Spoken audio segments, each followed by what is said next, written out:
unmuted yet. Now we're unmuted. We got distracted.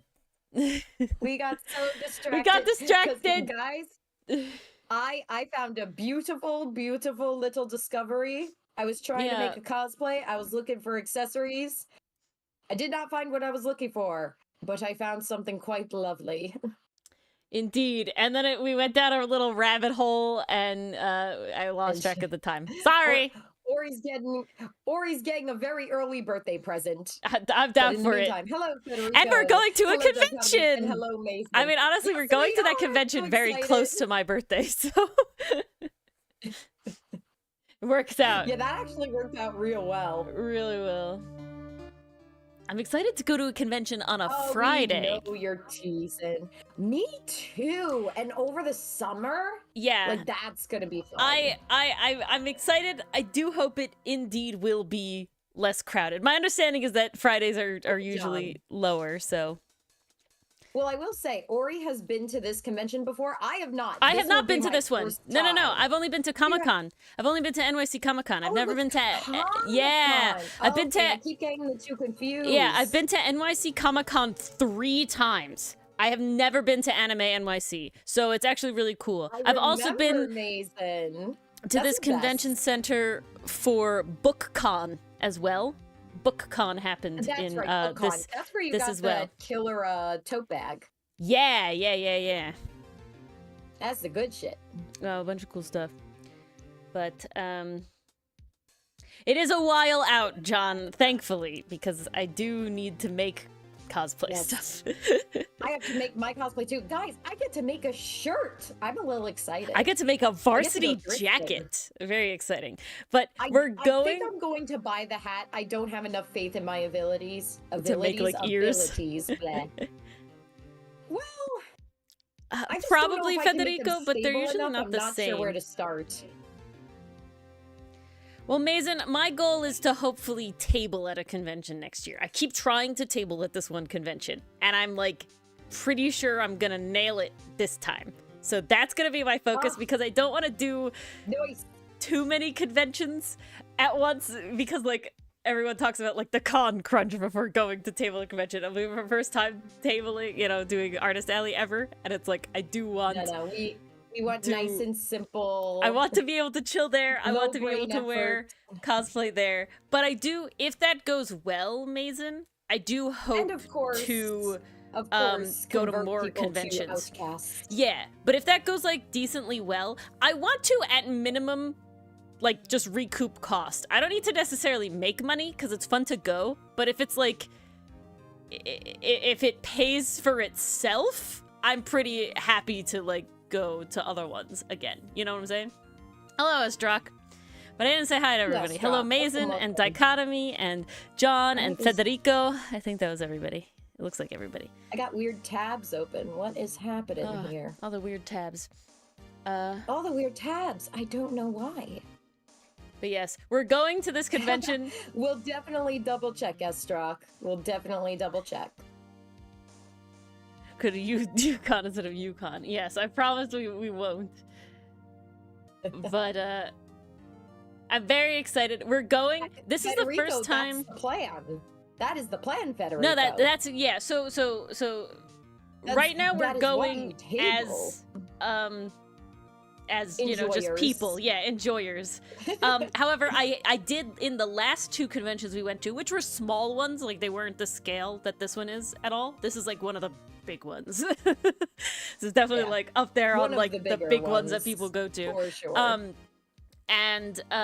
So we went to smaller ones, and that's when we were the Freerin characters, Fern and Freerin, but as like baking with aprons, which is really fun. Baking themed, and it was so cute. And so I still wear my apron. I love it. I drew like Freerin and Fern baking like little cards, and I like cut them out.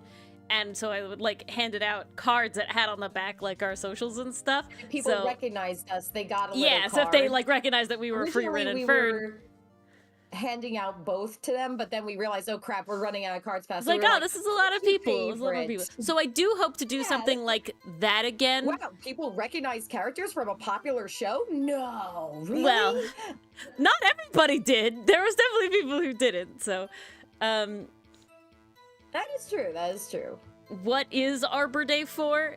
So it's like a second Earth Day kind of like. So at my college, because it's an environmental college, my alma mater, we didn't have Earth Day. We have Earth Week. And it's like it's a big deal. Like there's a lot of events and stuff that go on. And so Arbor Day is basically similar. Usually it involves specifically planting not that kind trees. Of social dichotomy. Yeah, not like that. But usually Arbor Day is specifically an event, like they have events that involve planting more trees. And so all that sort of thing. So usually it's just the one day, and it's a lot of people go out and they physically plant trees, like a lot, because it's a good time of year for that, to do that. So like, and you know, companies will like sponsor that sort of thing. But Earth Day and Earth Week is more overall like conservation and that sort of thing. We have not yet, Federico, we have been to 2 singular cons since we started being like any sort of internet level personality. So there hasn't been a lot of time. And we obviously cosplayed the same characters for both of those conventions because there was no fucking way I was making more than one costume. Jesus Christ. Oh, I had to convince myself to go to this convention because like my problem is hubris. I have a lot of hubris. Not in the conventional she way. Really does. Not in the conventional way. In the, I somehow can totally manifest enough time to be this fucking epic. I was sitting, I was having hubris today when we decided to go to the convention because Ori had massive hubris. So we're going. Design you sent me, I was like, Ori, yeah, there's a Ori, second one. You plan to do this in a week, Ori? There's a second one. And it's more techwear style because I feel like that fits way better. We'll see what happens. Yeah, but we'll see what happens. Basically, guys, so the reason we're going to this convention is 99% because two of our favorite voice actors are going to be there. Sayu and Monarch, or Alejandro Sav and Amelie.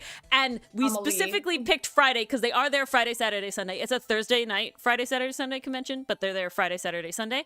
And Fridays are usually the lighter days because people still have to work, usually, especially if we go to be there like on opening, which would be the plan. And so that would be the goal. Federico. I can attest to that. Sewing but is hard. It is learnable. I was on trees way before it was cool. Indeed. When you're on Earth every week is Earth Week. Very true. Very true. Ori was doing it before it was hip. But I have too much. Like, obviously, life would be very easy if we went to a convention and we didn't cosplay at all, or if we went to a convention and we were just like chill about it. And but see, well, it's still fun, but it's definitely different. Be the person. But it's definitely a different vibe. And then I'm like, well, if I'm gonna cosplay, I'm gonna fucking do it right. And then if I'm gonna do it right, then I want it to be something that I could use again. So I'm gonna make a full freaking lined varsity jacket, which I'm very excited for because it looks really good. Like I love the look of varsity jackets, and his jacket is like good colors. So I'm like, yes, thank you. I will have powder blue and cream you can have yellow jacket. Uses for it. Yeah, I would wear it just regularly. Jacket that you could just wear on the regular. Yeah. Kind of same for my shirt. It's a little quirky. But it's basically like a two-tone shirt. Like you can wear that anywhere. I really love, like, honestly, my ideal wardrobe would be pastel stuff that if you know, you know, but if you don't, it's still just a cool outfit. You know what I'm saying? That's like exactly the major Allie. goal. Welcome. Hello, Allie. Yes, we do love Sayu Monarch. And so when Mars is like, Sayu's gonna be at Anime NYC, I'm like, oh, and she's like, I'm thinking about going. I'm like, all right, if Mars goes, I have to like give her something to give to Sayu, and I have to like give her money to buy me, like, to get me something signed from Zaya. I like need that. Like, Ori, I'm on it. I got you. And then I'm sitting there thinking about it. He was gonna be there, and I was like, wait. So then I'm like in my bed, and I'm like thinking about it, and I'm like, but if only Mars goes, then I can't get a picture with him. And it's like, that kind of sucks, doesn't it? Like, that's kind of, like, yeah, cool having the shit, but like, okay. And then I was like on the website. And then I was on the website to like look at prices and like see if like, you know, it was sold out or anything, you know, anything like that. And I was like, all right, and I looked, and I like literally scrolled, like I went to see who was going. I was just curious, and there saw you like first billing, and right under him is Monarch, and I was like, fuck! Well, I guess we gotta go now. We're kinda gotta go now, and so it was like... There's no choice, we must. Like, now it's kind of required. And then on top of that, it's like... It's required viewing. And then I'm like, okay, originally Mars and our next cosplay was going to be, I was going to make, like, Orin High School Host Club style varsity jackets, and I was going to be Kyoya, and she was going to be, Tamaki. And I still like that idea, and I do want to do that. But I always planned on trying to make Chung Xiao Shi's varsity jacket first. Ori? Yeah? Satoru Gojo is gonna be there too. Oh shit. The English voice actor for him. Oh shit. Megalobox! Oh my god.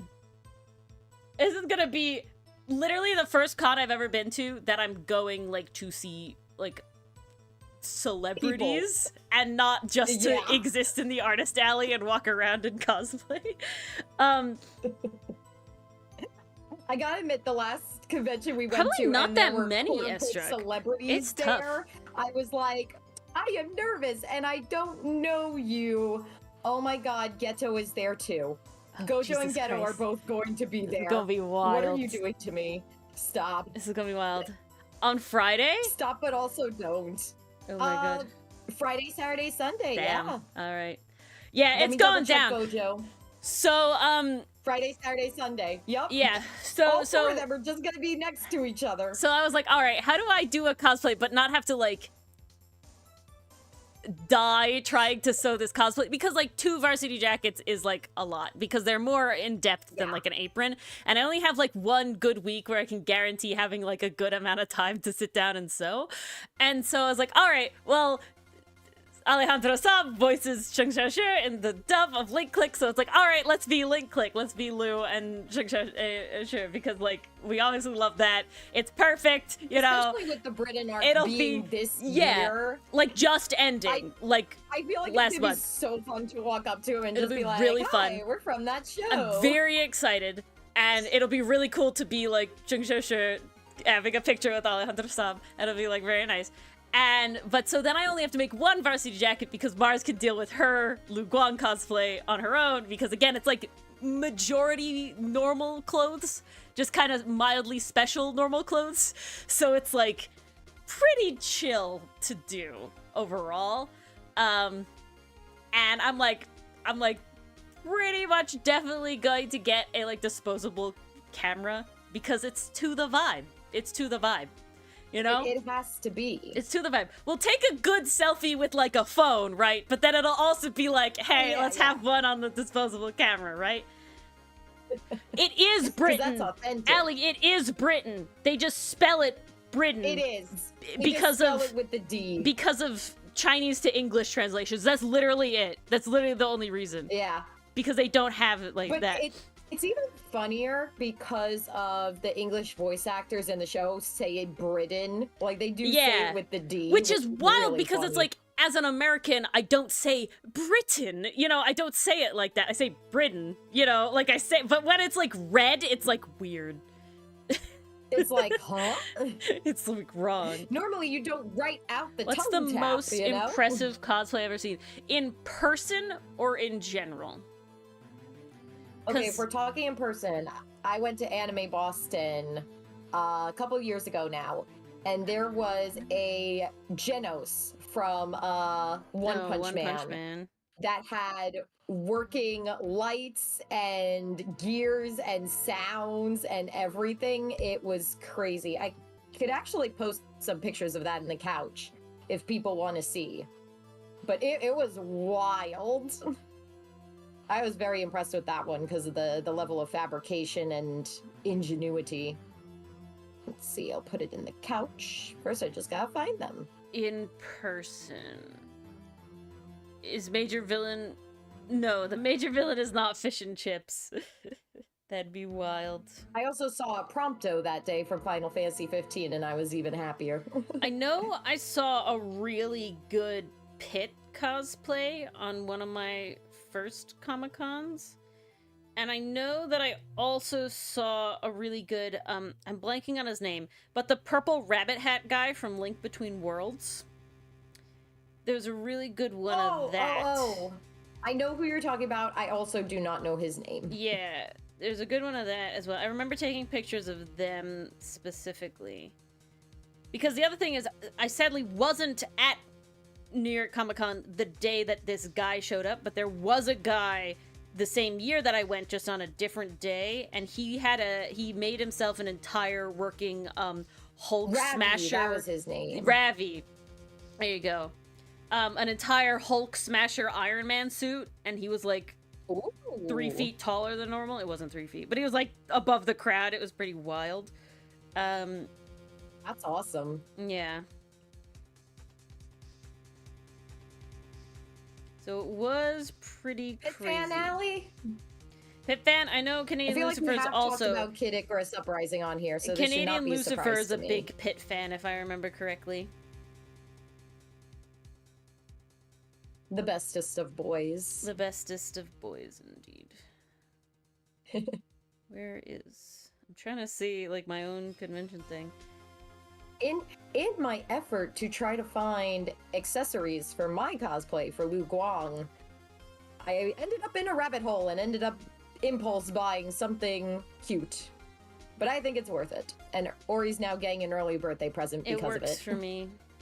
I didn't impulse buy something, but I did purchase something that's called the Botanist's Notebook Jacket, because you reminded me about it when you sent me that other jacket design. Was it a jacket design? The like apothecary jacket or skirt. It was a skirt or something. That was the dress. The dress, yeah. So that reminded me. Hello, Jim. Too. It reminded me Jim. that I had seen on sale this like botanist's notebook jacket, and there was 2 versions, and the one I got had to do with pollinators and thistle instead of mushrooms and decay.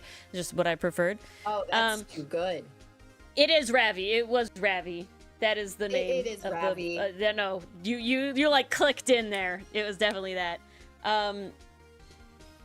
But I don't know what I was talking about. I've lost the thread. Bless you. What was I saying? Thank you. Shoot. Yeah. Gone.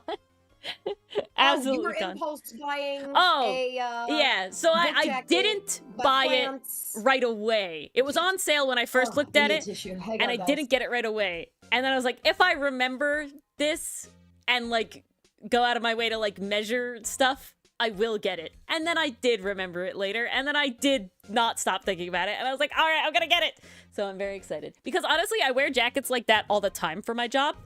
My favorite things to wear that's perfect for my job are like men's flannel shirt jackets. Like I wear them all the time. Like I have 3 that I've gotten for Christmas, and then one is actually a woman's one from LL Bean, which is actually lovely colors. But I wear them as layers, and that's like the thing I wear all the time. So this is like basically that, but even more nerdy. So now I'll be pegged as the arborist even faster, like I already wasn't, because I dress like a lumberjack. That's what you want. Oh yeah, no, it's great. That's the goal. Very excited. But you heard if you left-handed, it's rough. What are we? Oh, and it's Kid Icarus Uprising. Because of the control scheme. Allie, I feel you. I tried playing on the harder modes and I kept dying, and I was just like, you know what? Screw it. Allie's a lefty. I'm gonna play on the easy mode so I can enjoy the game. Oof.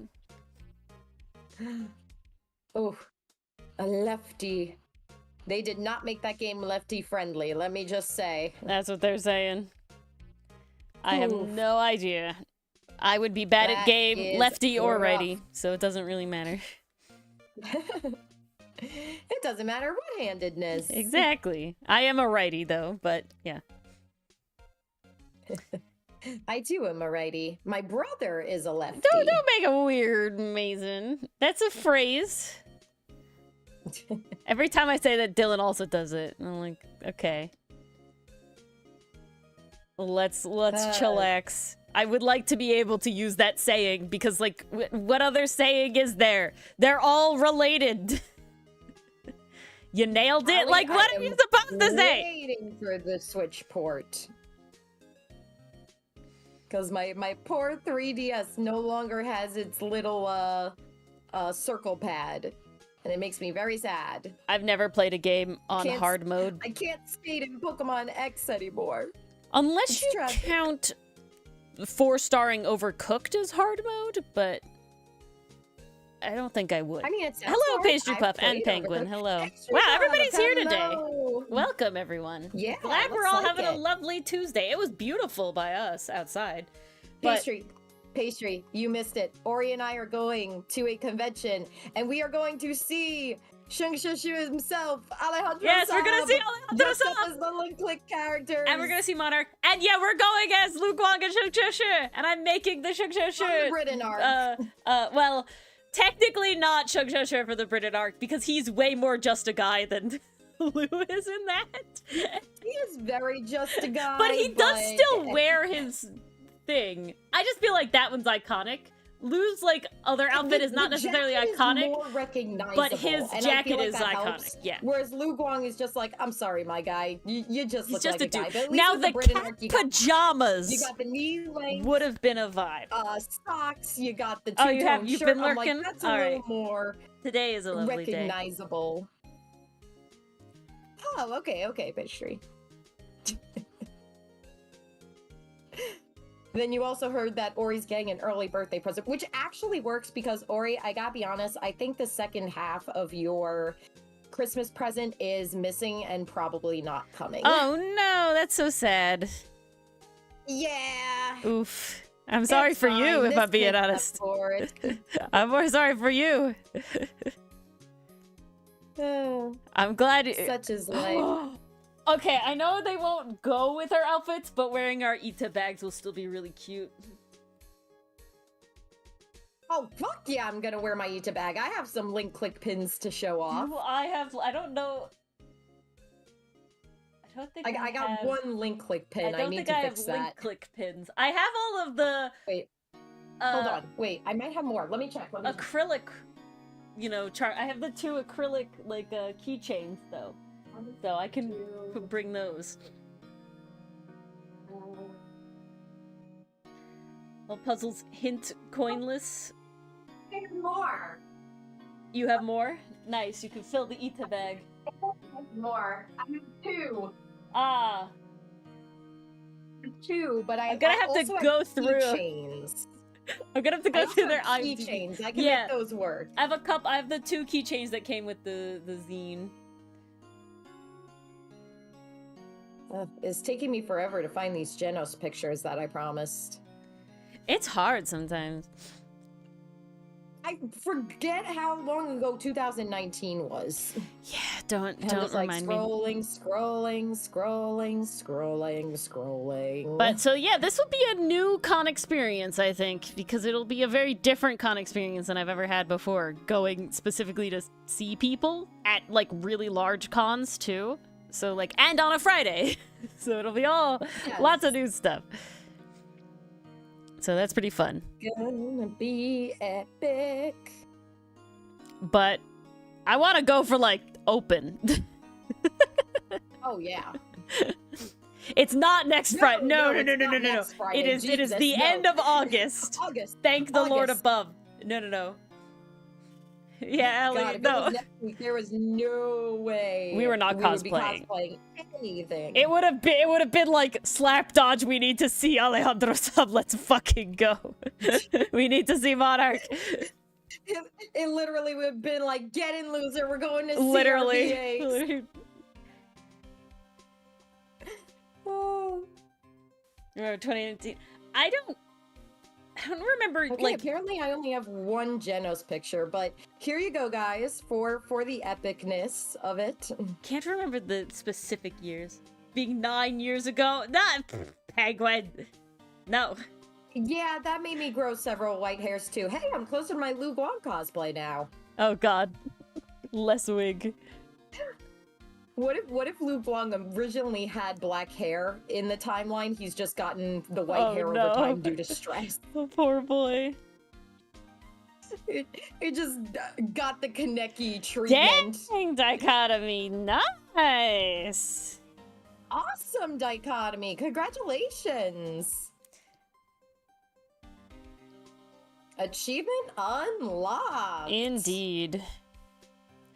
You're good at this. And if you're happier in your position, also good. We're waiting for Dylan to get his new position. We're really, really waiting. And we need then Mars to switch jobs, and then everyone will be happy again. Everyone's unhappy at jobs right now, so I'm glad dichotomy. No, don't derail. Except Ori. Yes. I don't think Ori's unhappy. Ori's not unhappy in my job. When I complain about my job, it's like I'm being spoiled. I'm serious. I'm literally like, oh no, I have to get up early tomorrow. And I do have to get up ungodly early tomorrow. But to drive just really far. Getting up. So I have to be in the far place by 8. And that, because it's later and not 7, that does mean that like extra driving. So honestly, I'm probably gonna get up at 5 anyway, just to drive to be there for 7 and just sit around and maybe nap, because traffic is just way better. So it's kind of worth it, because if I leave later than 6 o'clock, the time ticks up like exponentially, and I'd rather be woken up early to drive less than to wake up later, but not much later, to drive more, you know? And so, yeah. No, exactly. No, it's, yeah, 100% dichotomy. But I definitely totally, like, am sitting here like, oh no, I got home late today. And late for me was 3:30, and I got an hour of overtime for it. Meanwhile, I'm here like, hi, getting home at 6 a.m. No overtime. 6 p.m. No overtime. None of that. Now I gotta shower and jump on for stream. Yeah. In an hour. I definitely know that I am privileged in my job. But it's like... Well, Ori already did her time. I did do my time. Job. Holy hell. For 2 years. So, 2 years I did my time.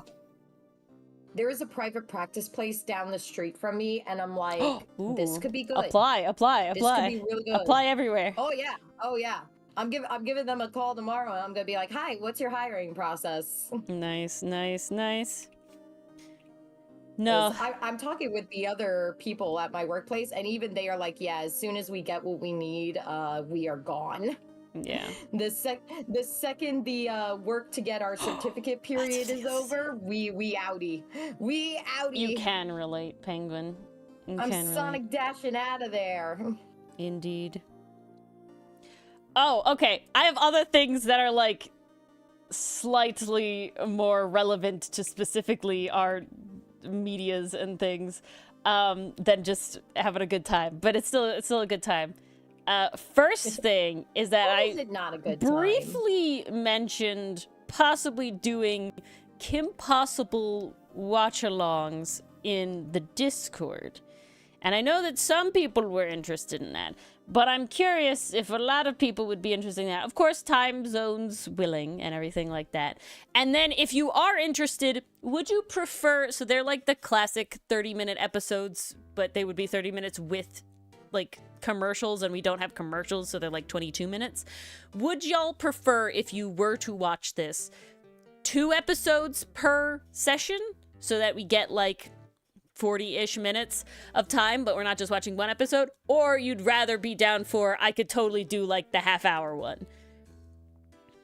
That's mostly like, I'm trying to see, because then from that I can judge like what time slots I could offer, and then we can vote, and then we can see, and then we can make it happen. Yeah. And see who can make it. Basically, yeah, it would be like, that would be the goal. And I gotta say, we don't shut the fuck up about ROCs either. So oh yeah, that's basically what the entirety of that's literally why for. we stream, is to not shut up about ROCs. Which means 11 a.m. Yeah, exactly. Dichotomy. We really want all of you to see it. It's so good. It holds up so well.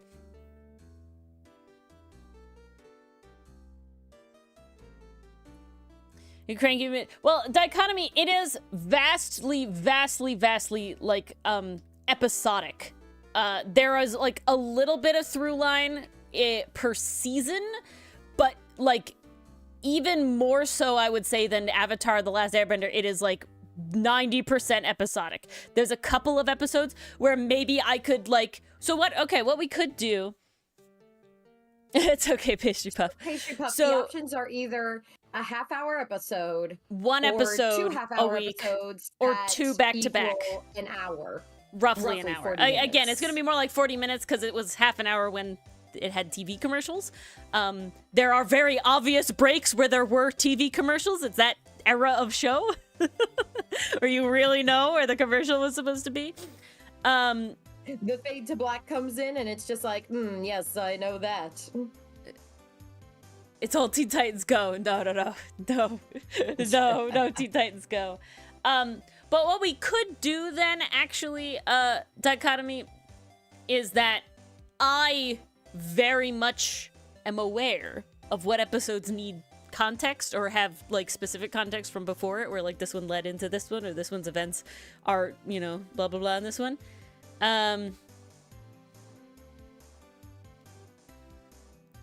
Refuse to watch it out of order.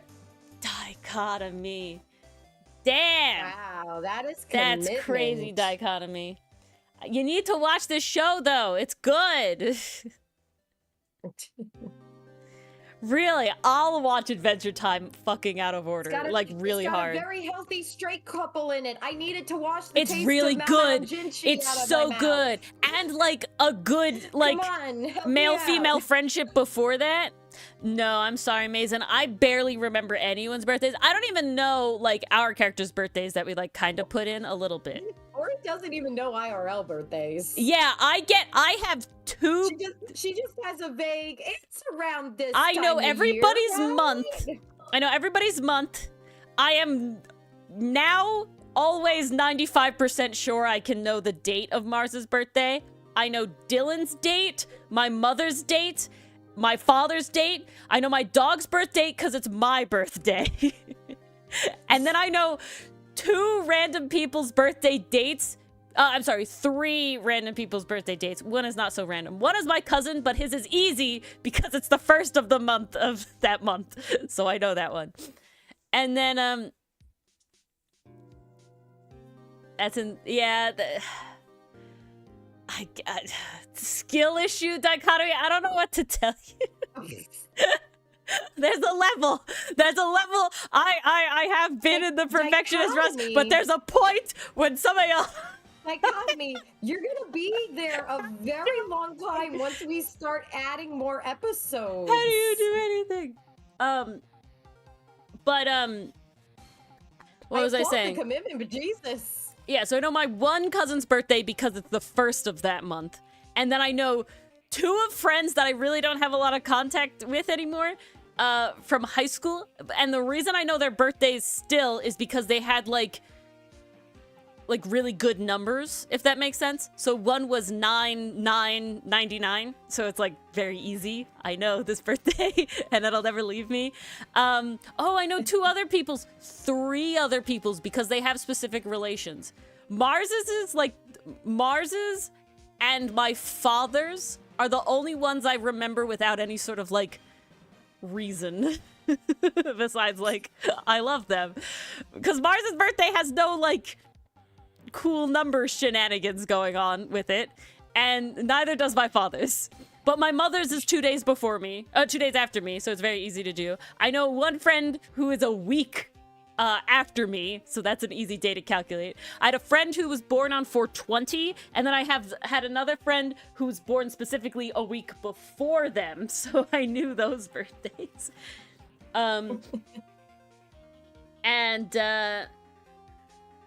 Sure, Penguin. Sure. Yeah, I said L ratio, indeed.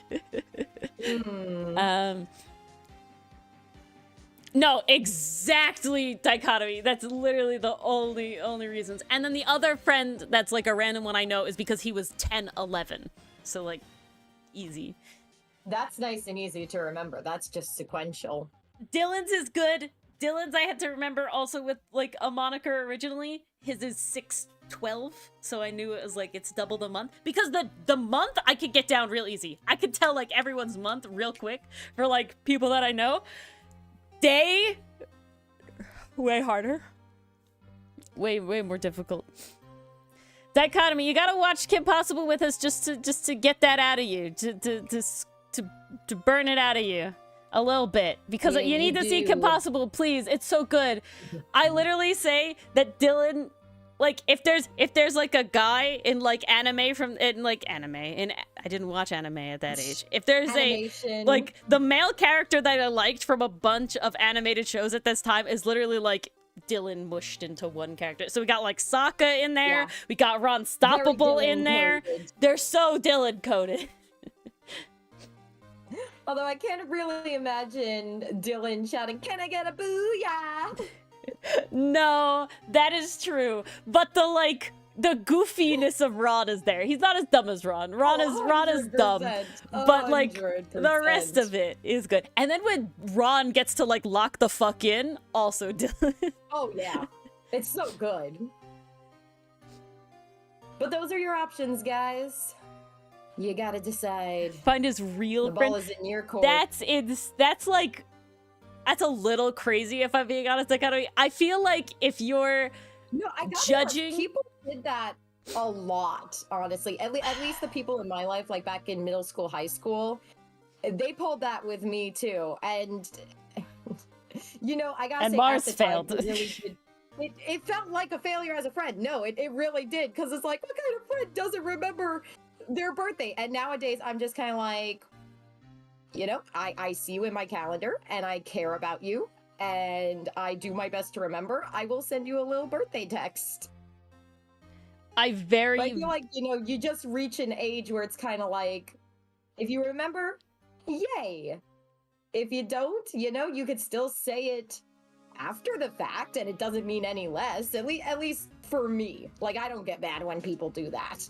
When I was old enough to be like, wow, I should really like be paying close attention to this sort of stuff, I quickly realized that I had no idea what like vast majority of my family's birthdays were. And so I was like, all right, that means that like I shouldn't be that upset if I don't know my friends' birthdays, because I don't even know like my cousins like that I'm very close to birthdays. I know what month it is. I know general time of that month, but I do not know the actual date.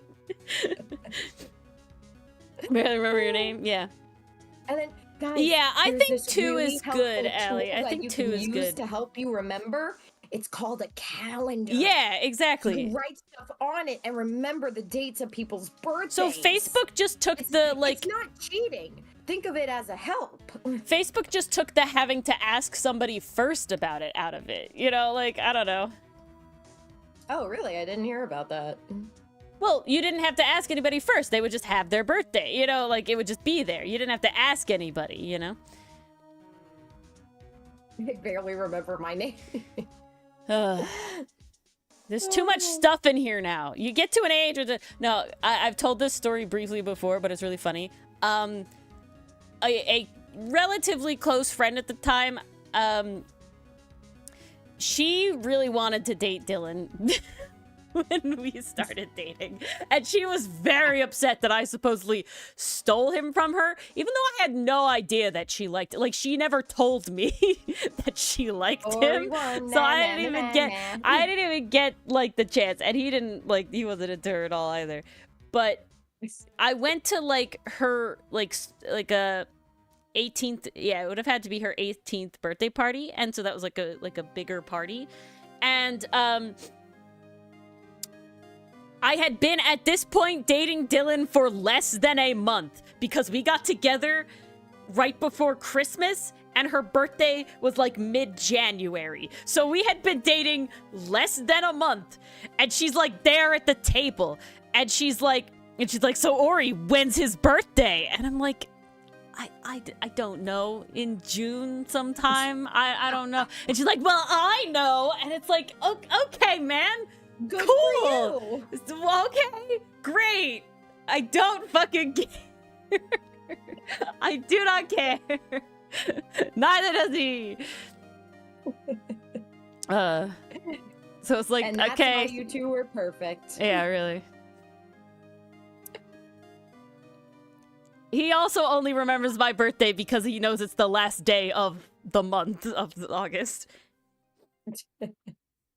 To be fair, that makes it really easy to remember. I'm glad. Almost Christmas means it wasn't Christmas. It was even less Christmas than that, Esdrak. It was the day before that. Some people are very entitled. She was an odd bird. I will admit, her, like, home life was definitely a little, so I don't, like, blame her, but it was an interesting time. Ori, you gotta DM me. Who the hell was this? You'll know her. You weren't, like, friends with her, but... Okay, so she never came from your friend group into mine. No, not really.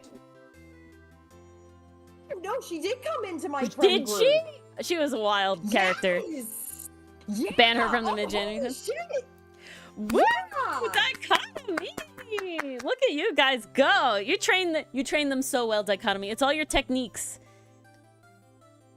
It's all those sales convincing techniques. I guess you're a bard in real life. A bard or a warlock?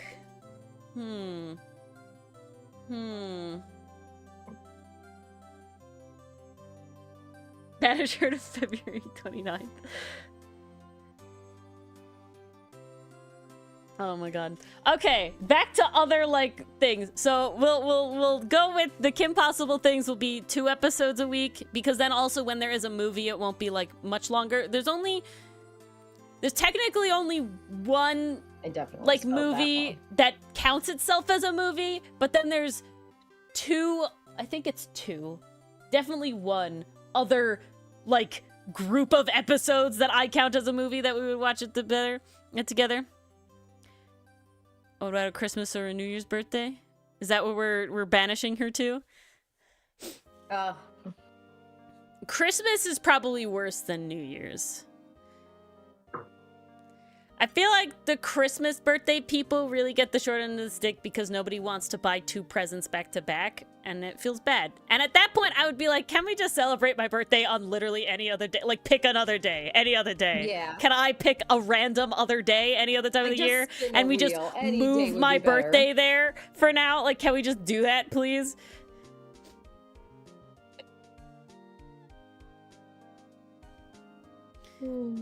Yeah, as Christmas, definitely bad. See, New Year's, it's still pretty close, but I could still see, like, somebody doing something for that. But, like, June 11th? I mean, it would work. I would say, like, totally do that. If your birthday is, like, near a holiday where people just don't want to have to, like, do the 2 things together, it would be like, just move my birthday, man. I know for, like, legal purposes, it's very easy to remember, but, like... let's just move it somewhere else. I will say I'm very happy with the time of year my birthday is. It's perfect. It was easier to like the time of year of my birthday when I was younger. Yeah. See, I never had it during school. Nowadays, I'm not so thrilled about it anymore. I never had it during school until college. And then that was still pretty cool to have it during college because it was like, now you're kind of an adult, so you can, like, do stuff in college, you know, without your parents. So it was, like, pretty cool. Not that I drank or anything crazy. I act like I was doing crazy shit in college. Not that kind of crazy shit. The crazy shit I was doing was crazy shit. Putting a hammock up on trees out in a cemetery. Yeah, honestly, that was my favorite thing to do in college. Putting the hammock up. That was the best. Going to places where other people were drinking and just, like, viewing them like a TV show. It's like watching a nature documentary at times. On a long weekend, that is nice. Just like fascinating. People watching can be very fun. People watching is very fun as Struck. I used to do that all the time in college. Like, it definitely depends. On the quad, and then I'd just be like, let's see what's going on with everybody. But during breaks in uni, that's pretty funny. My birthday in my old job kind of sucked a little bit because it was fairly like high time of the season. So it was like if you wanted to take off or do anything ever, it was kind of difficult. But now my job doesn't really have like an on season. It's definitely like busier right now, but it doesn't really have to do too much with the time of year. The holes need to get dug whenever, you know? As long as the ground ain't frozen, they're digging somewhere. It's more like luck, honestly, than anything else. Because, like, the luck is that they happen to have a hole that is dug under a tree. You know, that's really, really it. I partied the house down. Allie, you were there? Oh, that's embarrassing. Damn. Okay, other points of order. We've got the Kim Possible thing down. I will put in times in a poll in the Discord. So 2 episodes per week. That's the plan. So that's like roughly 40 minutes. I don't expect to do like a lot of talking or anything doing it. It will just be like we're watching the show. It's gonna be more like when we did our No Evil Watches and Over the Garden Wall. Yeah, like, we're gonna remain definitely the most recent silent. Over the Garden Wall, where it's like pretty silent the whole time until we have like, you know, the break in the middle. A transition between episodes. Yeah. Okay. Second point of order. Outcast has to go into hiatus again after this Monday. And that's what I'm working on right now. Literally this Monday's upload. I need to get 11 of these backgrounds done today. God. So I need to move a little bit. But this is the last episode of entry 6. So this is entry 6, page 8. So we're not like ending in the middle of something. This is the last episode we had planned before I hiatus. Yeah, no, things will be concluding properly. It is going to be the same length hiatus as last time. It will be a 6-month hiatus. Unfortunately, we don't want to have to do that, but just the way that the timing has to go, it will be that. The specific date will be announced on Monday when this episode comes out. I wouldn't say, oh no, Allie. So Dylan mentioned this to me as well. He says like hiatus has like a negative connotation of like not knowing when you're coming back. And he suggested using words like planning period and, you know, and release period. And I was like, that's pretty fucking corporate, but to me, the hiatus is not as scary because I give a certain date. I literally have the date. I just don't have it on the top of my head. We do have a date for when we return, and things are a lot more structured now that we do know exactly when we'd be coming back. We're holding ourselves to a just like last time. Just like last time, we held ourselves to a deadline, and we came back on that deadline. We will be back. We succeeded. November 3rd. Okay, that is the date. I have it right here. It's November 3rd. It's not a hiatus for like life things or it's a low-atus. There you go. Hiatus positive. Yeah, it is basically just the way that we put out comics is there's no physical way to make. Yeah, I know it does amazing, but, you know, some people don't use it, or, like, that's why it's very important to me that, like, when we do go into a low-atus, that we have a specific date that we plan to be back, both because I need something to work towards, and two, I don't want it to be like, oh no, when are they coming back? And people forget about us. Yeah. It's like, no. Mark your calendars. It's not an indefinite hiatus. Yeah. And that doesn't mean we're going to stop streaming. Yeah, we will still be streaming. We're not going to be uploading Ace Attorney videos will come out. On the comic. Yeah, the comic just won't be having new uploads during that time. That's literally it. The bigger change, however, though, is that coming out of that hiatus, it's only going to be a high sixes, okay? It's a high sixes. A high sixes.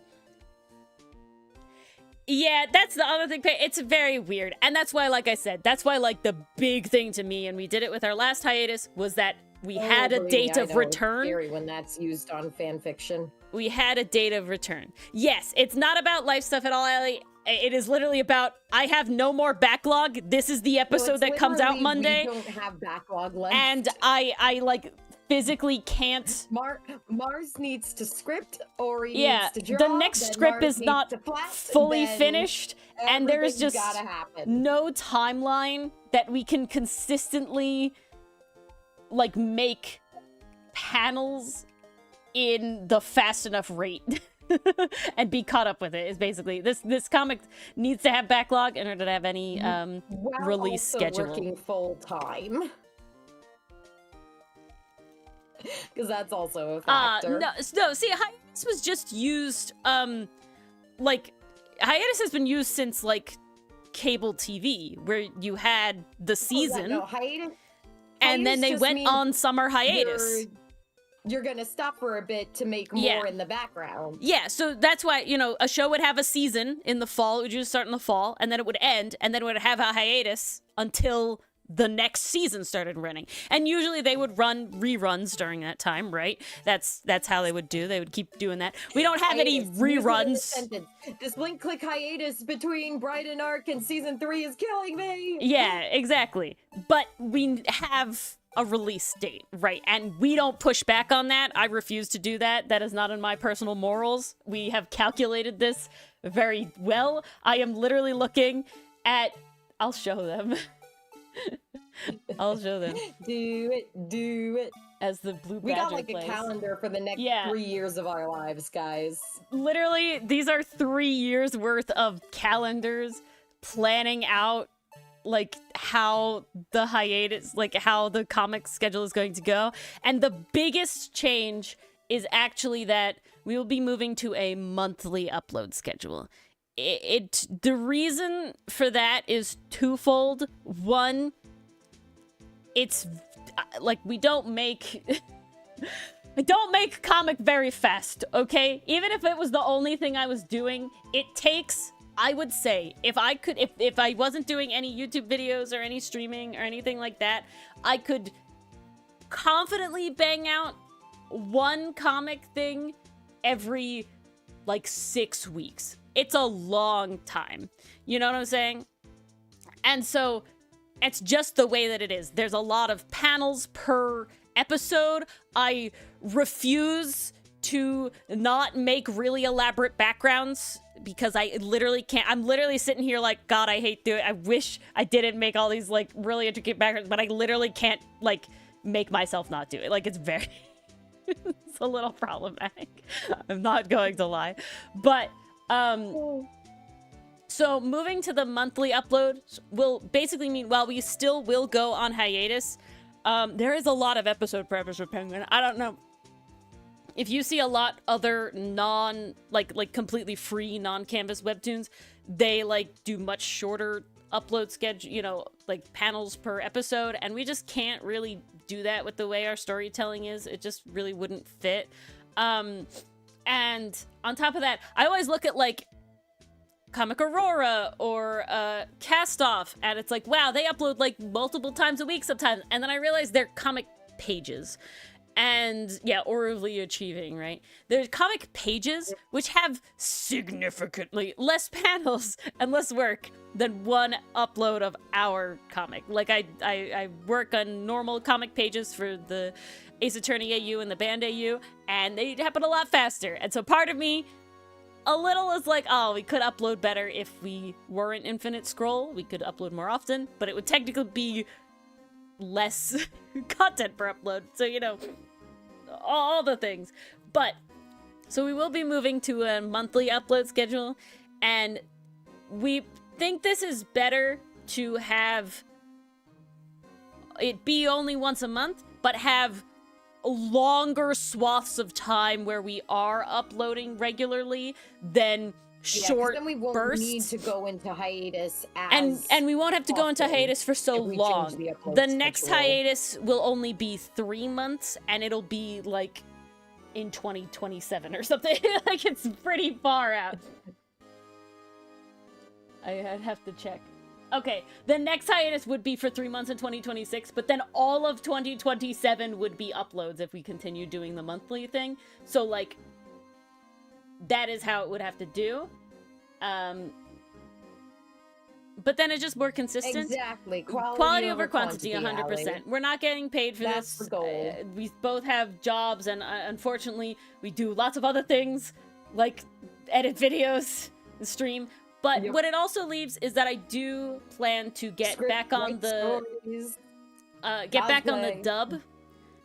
So the dub will be releasing ideally more frequently. Oh, this is hilarious, Allie. Love the meme. But it was so good. So the dub will be releasing then more regularly, because like I have all the content, and they're not that like the prep is the hard part, nothing else. The actual video editing is super easy. So I do want to do that more, and because basically I think my goal is to hopefully try and get Outcast to be just a little more popular. And honestly, the dubs and the shorts do better on that than anything else. So I do want to be able to focus a little tiny bit more on that. As you can see, we have the Tangle Tower Tuesday, so that's giving me a little more leeway there. Doing that, etc., etc. Yeah, unfortunately, we do have jobs. Yeah, quite unfortunate. No, Mason, don't say that. So Esdrock, Outcast will be printed eventually. This is a guarantee. Even if the only 2 copies that exist are in the hands of Mars and I, Outcast will be printed. Technically, almost definitely we'll have to print more than that. To be a book.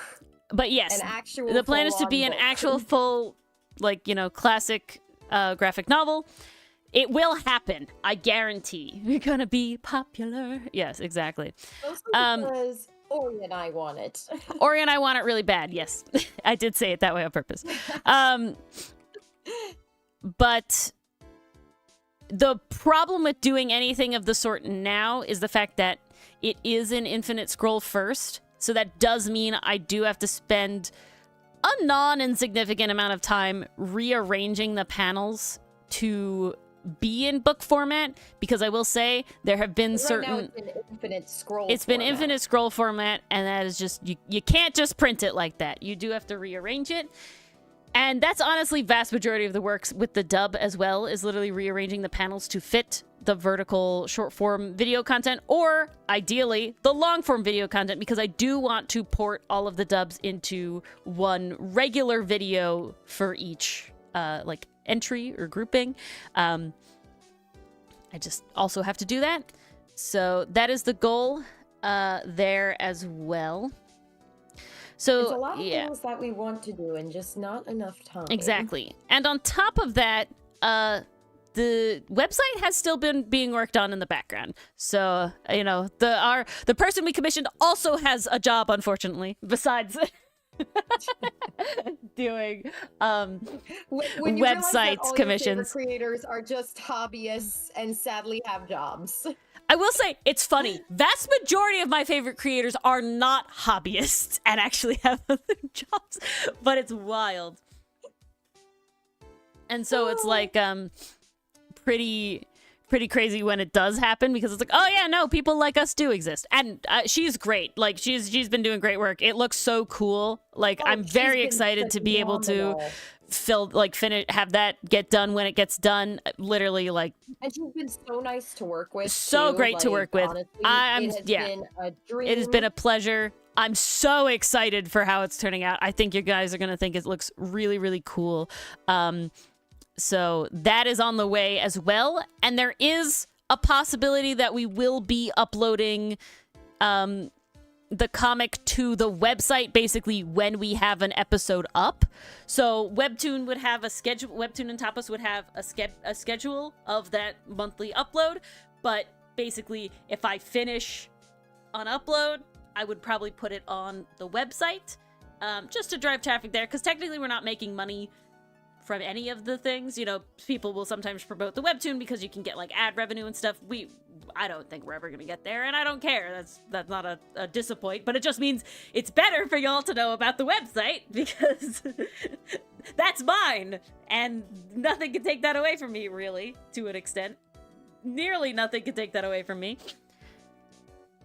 And so that would be a reason to go over there as well. Curse you, capitalism indeed. Yeah, curse you, capitalism. I do like my job. Like, there's no question about it. I just want to do too much shit, if I'm being honest. And I do wish that they could all support themselves a little better. But, you know, we do this because I like doing it. And any money from it is just literally goes back into the thing. All for the passion of it. It's all for the passion of it. Literally. So, you know, if you didn't know, Zilla does do some of the subtitle editing on the Ace Attorney videos. And so she is currently being solely paid by not my normal job, which is pretty cool. So, yeah, it's not only YouTube. It is cool. Like when I take art commissions, I do put that money into there because that's like bonus money. But it's not like I'm doing like a ton of art commissions. So, you know, it's like a little boost anytime it does happen. So, yeah, for a while now, Zilla has only been being paid via YouTube revenue and other, you know, random sources of revenue, which is very cool that it's not out of pocket. I do hope to one day have it be enough where I could not have to do any of the subtitle editing. One day, Ori, one day. That's my biggest goal. But if I do get to, and ideally for some other menial forms of editing, I don't think I could take my fingers fully out of the pot. I have too much creative vision in me to like relinquish the video editing fully to somebody else. I don't think I could ever manage that. I do like being able to do it myself. But the tedious stuff would be nice. So that's the goal of that one day.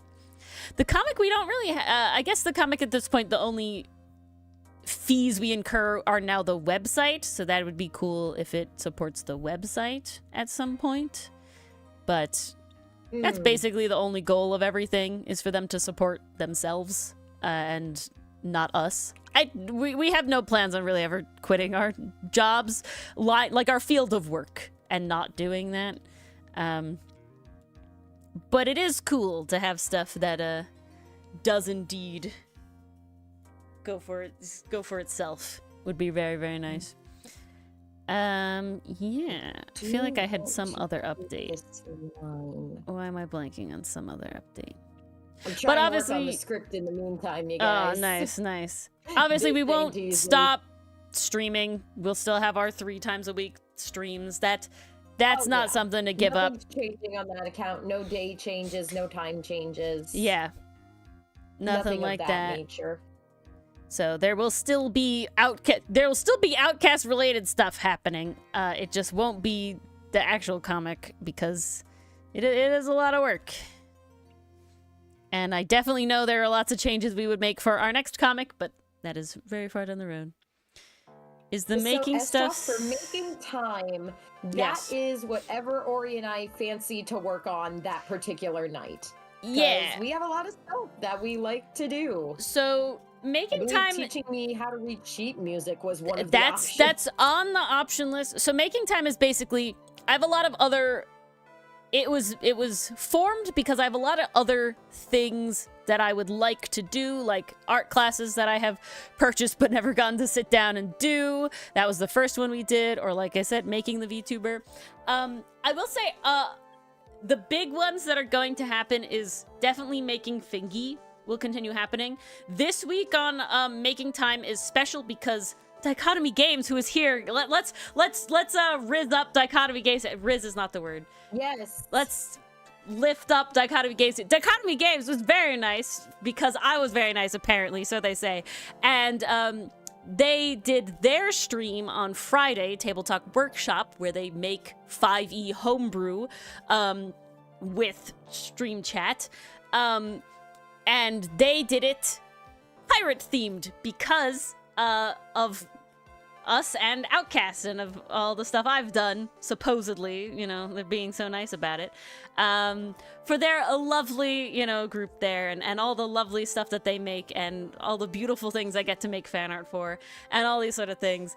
And so they did pirate themed stuff, and one of their homebrew classes, full entire classes, is the Harlequin. And now, I have not played the game 5e in a very long time, but Harlequin as a concept was both, one, incredibly intriguing, and two, the lovely artist, Scrimplord Molly, on... You did walk away, Dichotomy! How dare you!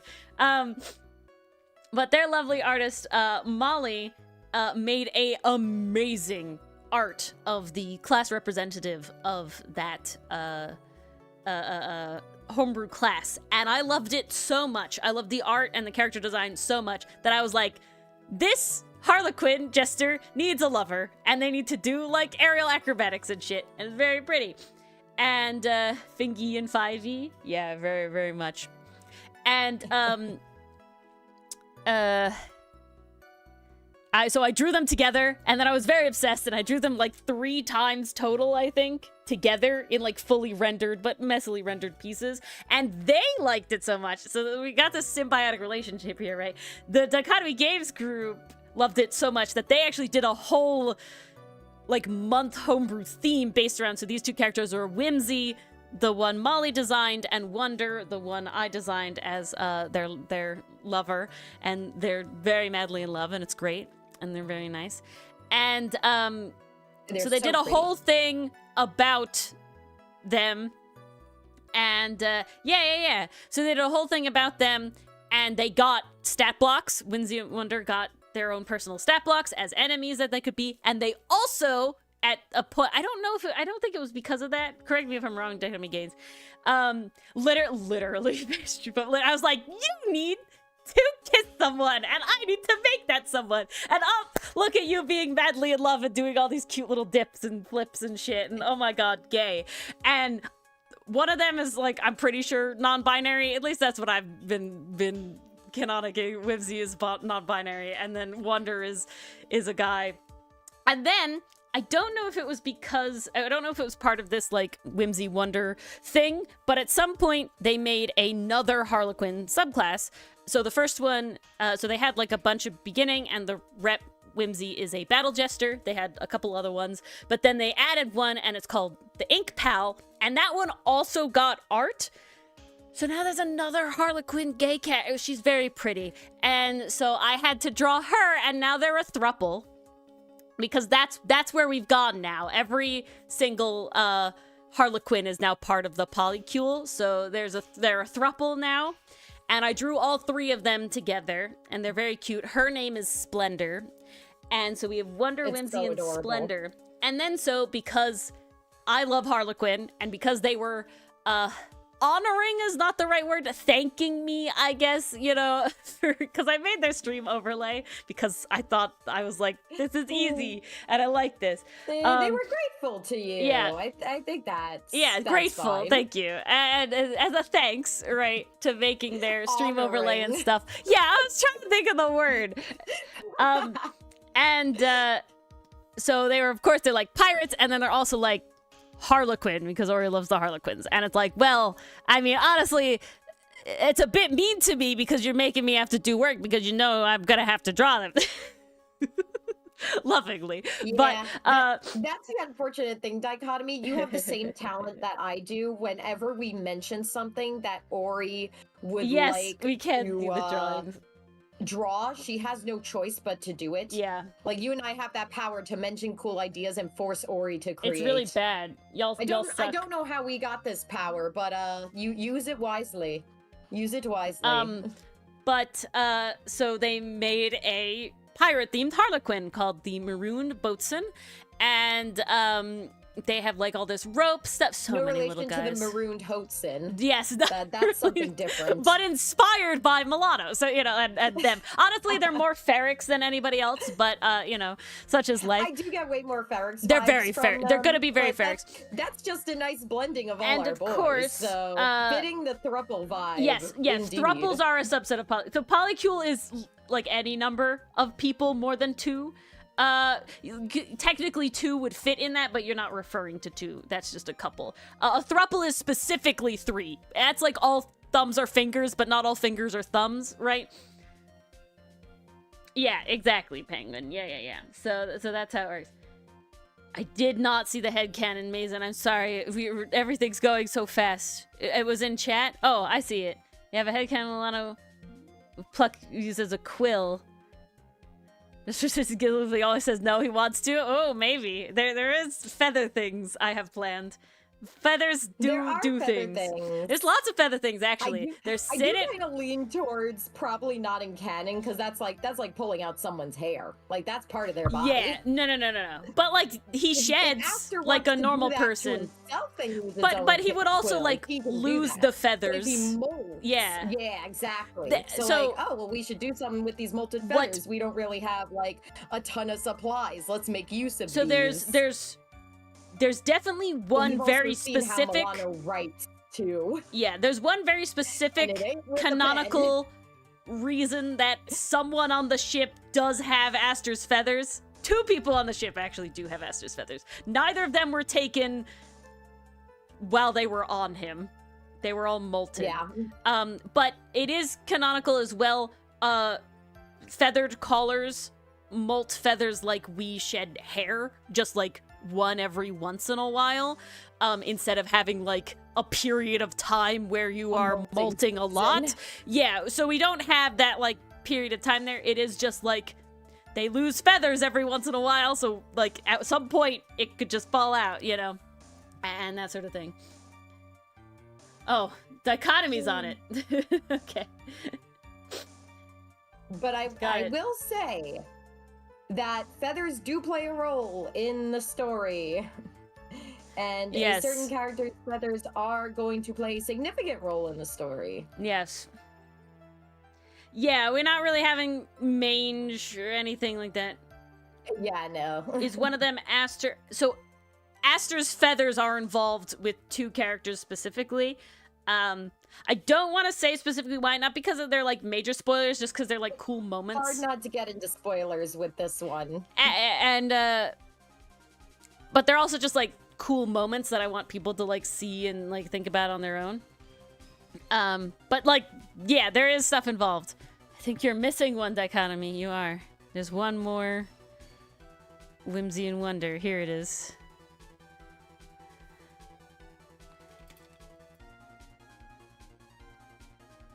There we go. Yep, I knew I did 3 wonder and whimsies because I was dying. I needed it. It's just too good. Oh no, it does! No! Oh, oof!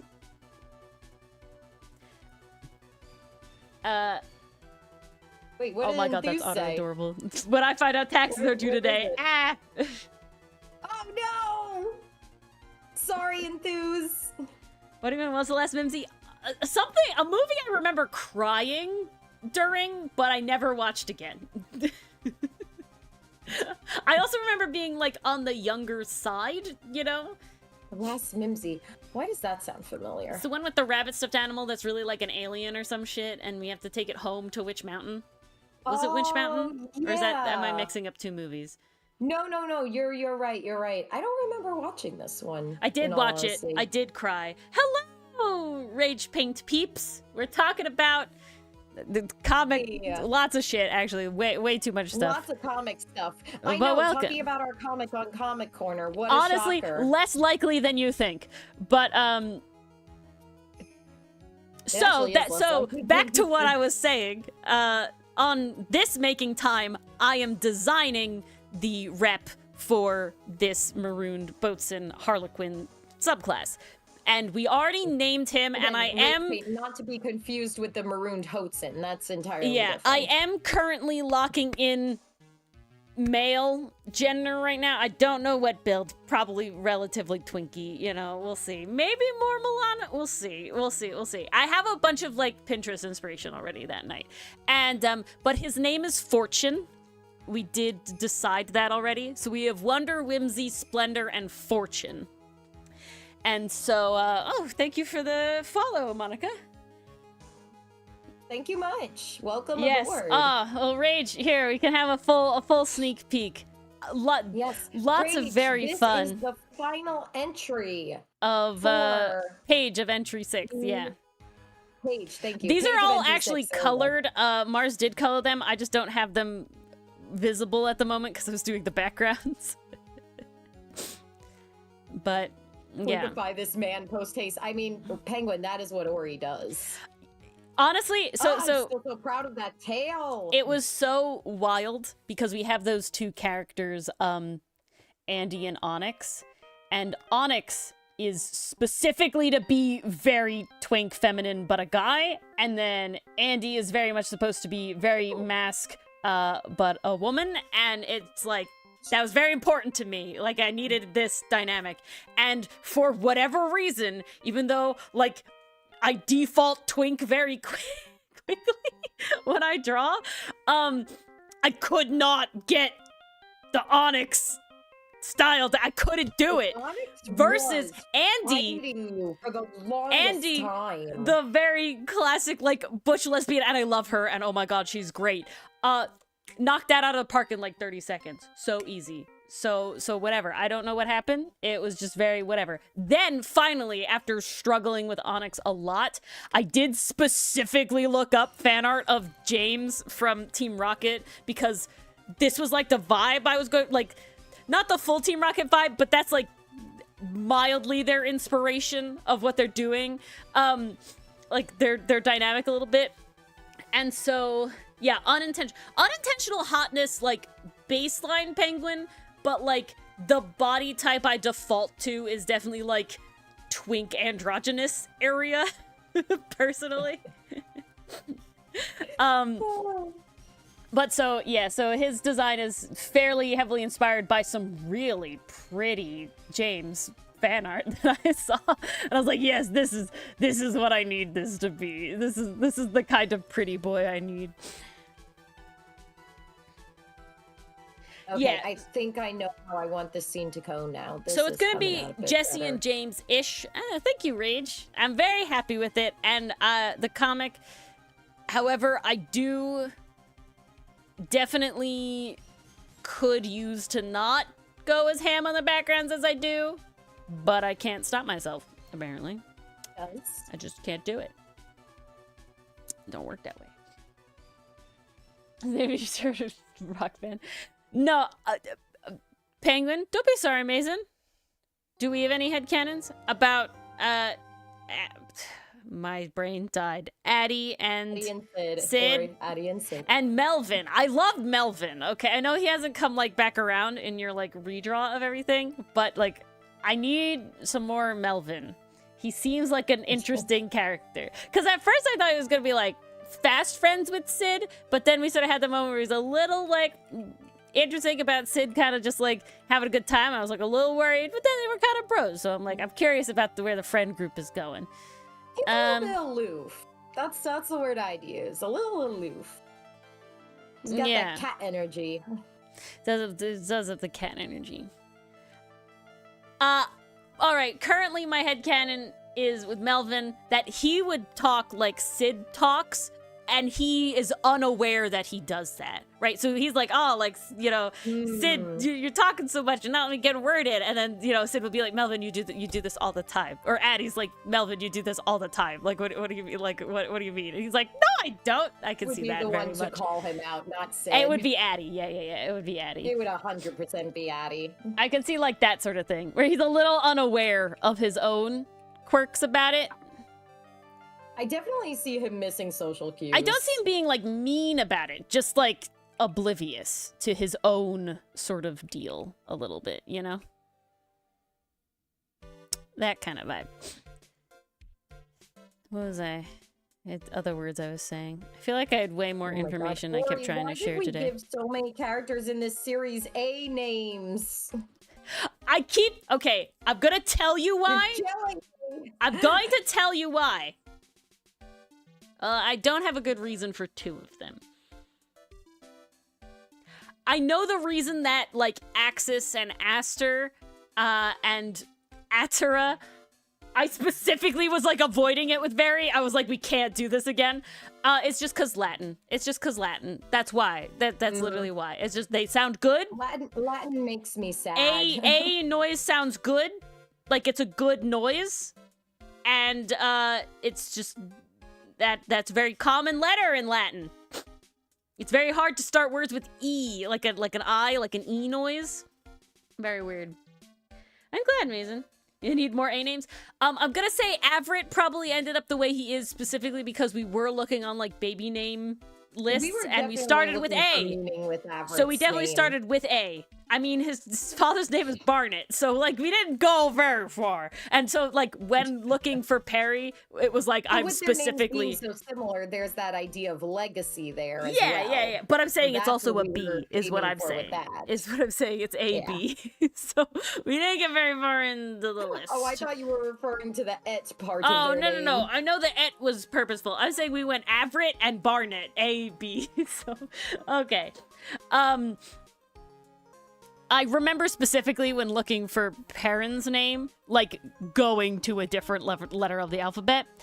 Andy just kind of fell victim again to a lot of scientific things having A names that just sound good and like names.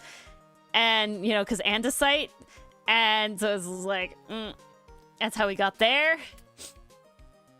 It's just classic. Hey, Doug names, like, so many of his characters with a K noise or a C and making the same noise. True. Our other table player also goes for N quite a bit. He's gone for N twice, but they were really similar. Neathal and Nuriel. Oh god, that was rough.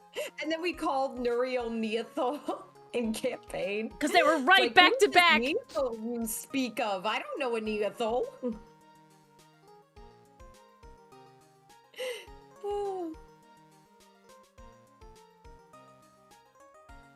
You haven't read the comic yet? When we post the pages of the art. Oh, I'm glad you like the art, Allie. I try very hard. I mean, Penguin Hotson's name does not start with A. That's all I'm saying. What's his name? No, there's a lot. It really is because, like, I'm very partial to the using this taxonomic, you know, binomial name to name the caller characters because I think that's a fun little nod. And it works out pretty well. Part of the lore of our series. So now when we make a new caller character, we have to do it. There's no other option. I will say, the other day, Ori and I got a new character down. And we picked a V name. Yes, so I was specifically avoiding A when I was throwing out names. I was specifically avoiding starting with an A. Like, anytime I wanted to, I was like, nope, start somewhere else. I will also say her taxonomic binomial name kind of fucking sucks for naming. It was not so great. Had to stretch for that one. It was a little tough.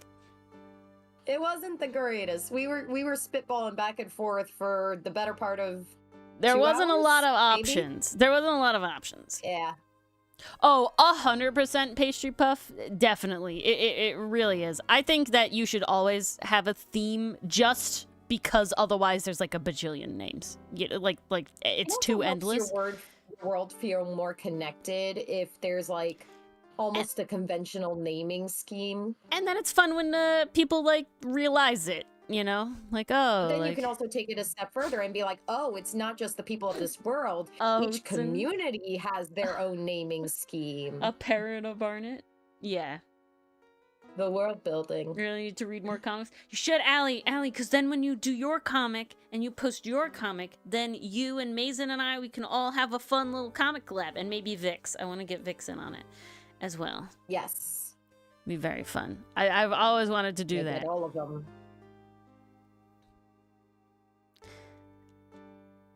No, we talked about that on stream, Pastry Puff, of that specific butterfly. It's just like Quercus alba. They both have that naming scheme. Quercus alba is the white oak. That's the scientific name. And then it's, what's his name? Polano. It's the specific butterfly. Polano. I don't know butterflies as well, so I'm Which makes sense, because the butterfly is their mascot. Oh, yeah. I mean, Pastry Buff, my favorite name I've ever given a Dungeons & Dragons character of mine, and I'm sad that he was a one-shot boy. His name is Acer Campestre, which is just straight up the taxonomic binomial name of the field maple. Acer Campestre. That just so good. It's so like, good. Come on. It's so good. That's just baller. It's Are you so kidding? good. It's so good. It's really hard to beat. My brain just completely forgets things too. It's really hard to beat. But basically, at a certain point, all of my D&D characters started being named relating to plants. Not only trees, sometimes plants. Like Cory is named after the spider lily, because she's like a spider. She's an Anadi, which is a spider person. Frio Tigre wishes he has a name like that, yeah. That's my next advice from Acer Campestre. It's so good. Acer Turdy? No. Acer's a beautiful first name. It's a fantastic first name. And then Campestre is just a fantastic... It does sound very Spanish. Just a fantastic last.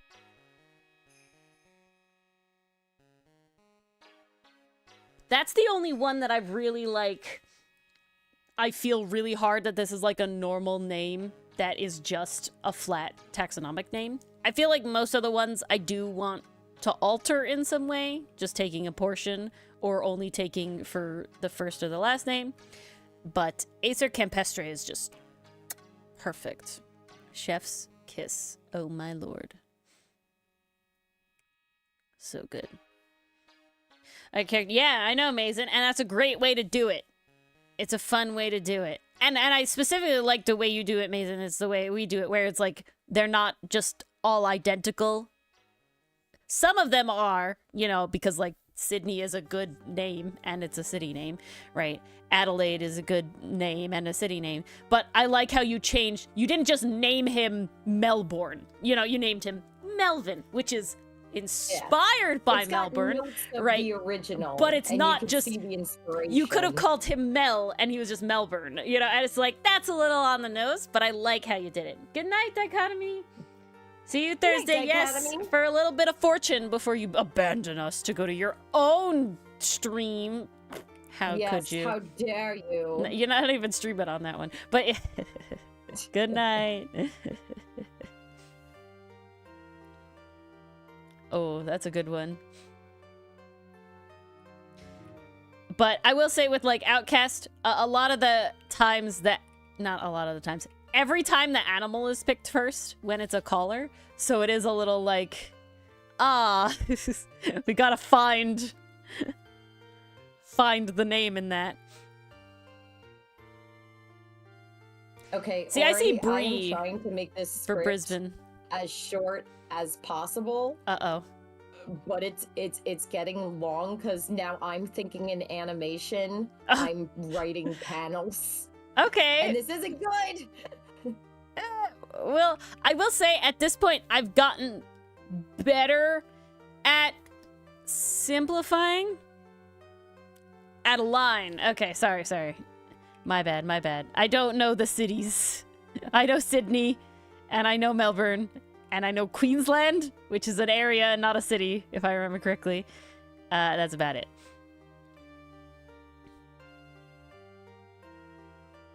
Might be canceled? Oh no, that's not good news, Dagon. I don't want it to be canceled. I think you left at this point. Oh no. I always feel bad when other people have canceled streams. It's so funny. I will admit, sick or it's for like good reasons, like people are touching grass. Yeah, hopefully people are just touching grass. It's very funny. I'm so like, if I'm not specifically touching grass, I won't miss stream, and so I'm just like, when somebody's missing stream, I'm like, oh my god, it must be the end of the world. The worst thing to ever happen. Tragic. Ooh, nice, Mason. Now you got it. Ah, there we go. And sometimes talking about it with others can help you settle on one too. I see, Mason. I see. Yeah, that's why I really, really, really enjoy character design. I really, really do. I specifically don't do it very much solely because I want to love my boys and I want to not accidentally focus on not my boys too much. Wonder and Whimsy were like a little thing, but like I specifically like, in order to avoid it, I don't think about like their stories, if that makes sense. When I do like other character design related stuff, I specifically do it very like surface level because I don't need to get attached yet. It's a big reason. I specifically have not done anything to design any characters for our next comic at all because I don't want to do this to me. I like designing the world. That's fun. It happens every once in a while and it's like, ooh, nice. But the character designs are gonna come like when we actually start making the comic because I can't do that to me. I can't have my boys be jealous. I don't want to not be thinking about my boys because I think about them so much. Oh, I wanted to say this. Enthuse, you were right on the Instagram story. You got it right. You were correct. Your heart was right. I don't know if you're still here or not, but it was good. But yeah, I want them to be in the forefront of my brain. You know, I don't want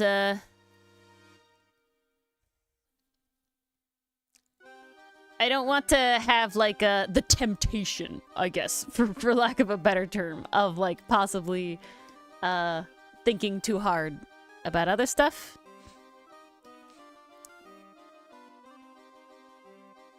But the biggest thing for me is definitely with backgrounds. So it's like Wonder and Whimsy were a fun little jaunt that I got to have. But I didn't put a lot of thought into Wonder's design. I do regret that a little bit. But it was definitely like speedy. I wanted to like draw this dip and happen. Yeah, can't be tempted by those other characters.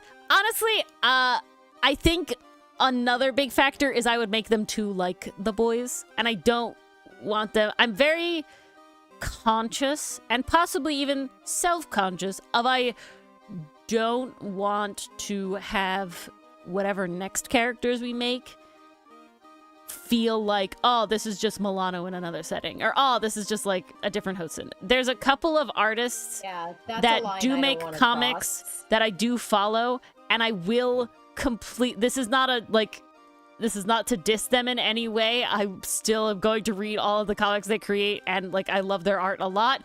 But there's definitely like they each have a character, or they have two characters, and they're just like in the next comic, but they're not the character at all. They just like look very similar. Where it's like, oh yes, you have this character's face.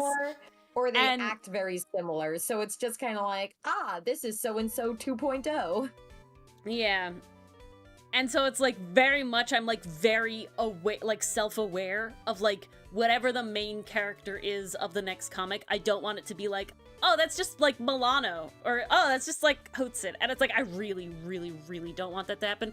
So I will have to like really, really, really sit down with those characters. And on top of that, the designs are gonna have to be very different. I'm gonna have to think about the personality more and what their motivations are, like what direction we want them to go, what lessons we want them to learn. I also think on top of that, because the next story we will want to tell will have a much higher level of world building required for like what we want.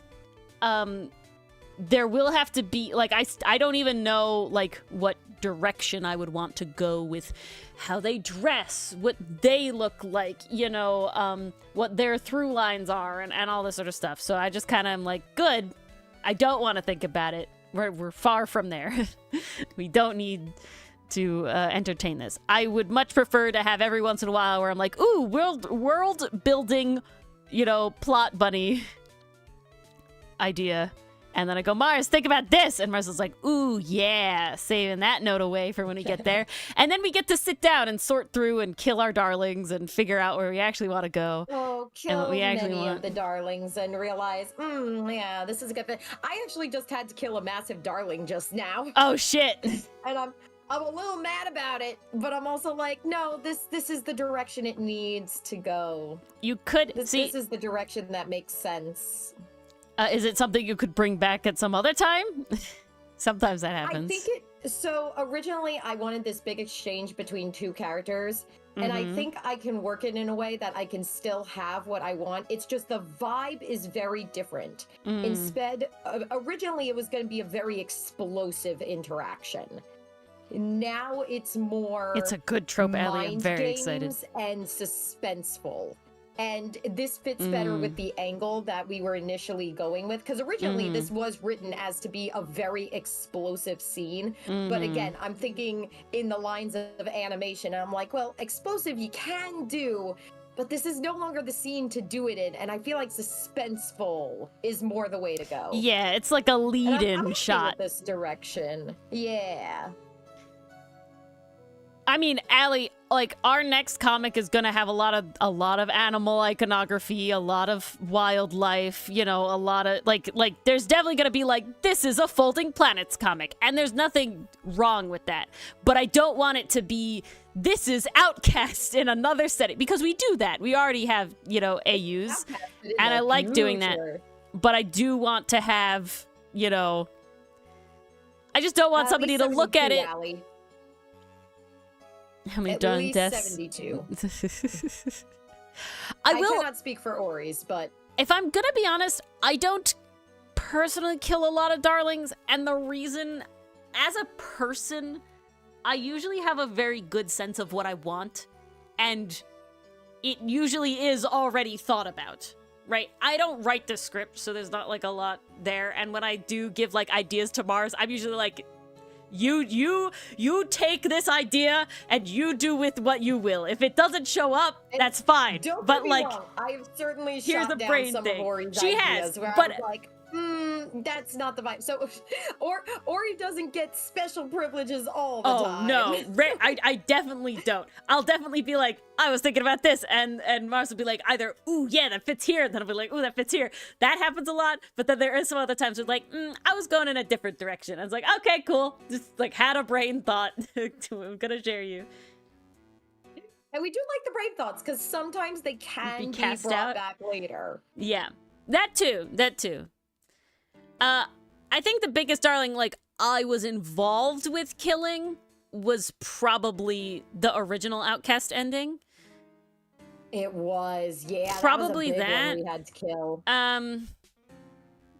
Because that was the really whole, like, end point of the series. We knew where we were going, and then all of a sudden it was like, this isn't gonna work anymore. Yeah, we sort of had a business meeting where it was like, I don't think that, I think I was like, well, I don't know if the ending is where we went. And Mars was like, yeah, I've been thinking about that too. And it's like, all right, time to change that. Because it was like, the more I think about it, like, yeah, well, it's the more we write from shonen to drama. Yeah, it was the more we wrote about it. We were originally writing a shonen.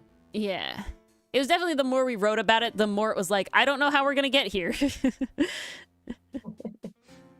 And that's, you know, that's what happens. A mouse and a golden retriever. Oh, you gotta be careful, Mason. Technically, there's no domestic breeds for collars. This is very important. So yes. what's another animal with golden retriever vibes? Let me think about it. Very friendly. There is a breed. Oh, friendly? We want a capybara?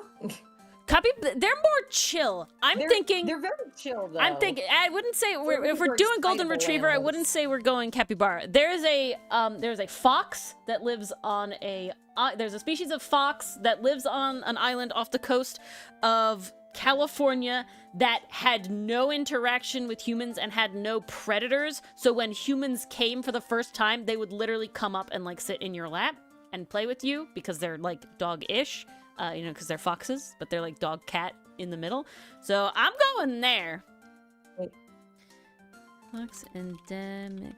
You look at top 10 happy animals, the quokka? Yeah, the quokka. Yeah, the quokka. Quokka. That's how it's pronounced. Okay, it's called the island fox. Oh, it's just a little smiling bean.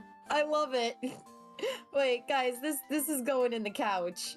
This is hella going in the couch. I gotta share this. This is too damn cute. Yeah. Capybaras are fun. They're just not, like, excitable. I feel like we're going, like, Addie is excitable, you know, which she is. Yeah. Here's the little quokka. Quokka. I cannot say that. Yes, they look very happy. This is the island fox. They're small. I'm definitely getting devious from that particular image. I don't know why, but for some reason, definitely. The little white patch of fur under the lip looks like teeth. So it just kind of looks like it's smirking at me, like, Oh yeah, but they smile and they do whatever. Aw, look at that little guy. They're so cute. I love the fur coloration. That is they're beautiful. Gorgeous. They're absolutely gorgeous. They're tiny, too. They're very, very tiny. Oh, Allie, you spoiled me. I'm so excited. So what you're saying is that somebody's going to give a wolf collar a belly rub and be the first dog collar? No. No. That's not how domestication works. Domestication is a years-long process. Domestication is actually specifically a genetic thing. You have to reach a point where they are genetically born with a certain disposition to not fearing humans. And they are actually, like, significantly different than a lot of things. I'm honestly kind of surprised we still consider dogs just a subspecies and not, like, its own species is very interesting. Imprinting doesn't happen with everything. Not all animals imprint. It doesn't work to the extent then you... the second one, Mason. But it is inspired. Oh, so I think somebody asked this last week and we never, like, ended up having our brains answer it. We should probably answer that. So collar, C-A-W-L-E-R, is how it's spelled. It is related to, because it is kind of on the derogatory side in the world, but in, like, a way where it's, like, you can say, like, oh, that's gay, and it can be negative, but you're also, like, you are gay, you know, sort of thing. So, like, it depends on how you say it. They kind of took it back. Certain, you know, collars would be more possibly susceptible to it, but, like, you can see how Hotson has used it sometimes, and it's definitely, like, a little, No, don't be sorry, Mason. Don't be sorry. It's you asked the question, and I literally thought about it after stream. I was like, I don't think we answered that. No, and I was very upset about it. So it's my fault. Said, oh, it's a long story and a long answer. And we meant to say it. We meant to talk about it, but then something happened. But we must have gotten distracted. I don't know what the hell happened. So it's inspired by a mixture of three things. Collar, C-O-L-L-A-R. It does sound similar to that because of them being, like, kind of oppressed in society and being, like, looked down upon by a lot of exactly yeah, like queer. I would say queer is very good example, Pastry Puff, where some people who would be under the label that, you know, like, some people are like, yes, I am queer and I'm part of that and all that sort of stuff. If you must say it's no. Oh, you gotta tell that one to Dylan, Struck. We're all gay down here, Allie. Everyone's a little gay.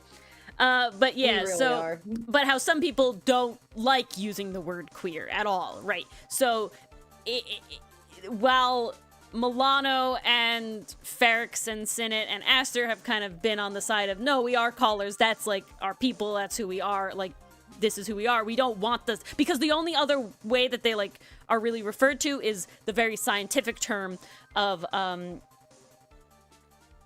Exalium. That's their species Latin. That was Hotson's word in That is the species Latin. Yeah, so that is the species Latin. So that's the scientific word. Hotson was also about to call them callers before he stopped himself. Yeah. So when Kind of a Hotsun no-no for writes humans to about call them, callers. yeah, exactly. It's similar in that sort of range. You know, it definitely alludes to a lot of things in that world, and this sort of thing. But it also has a lot to do with like tone and, you know, how you're using it, right? Whereas like you could be, you know, using it very negatively, like Hotsun was about to do, and Ferrix picked up on, and all those sort of things like that.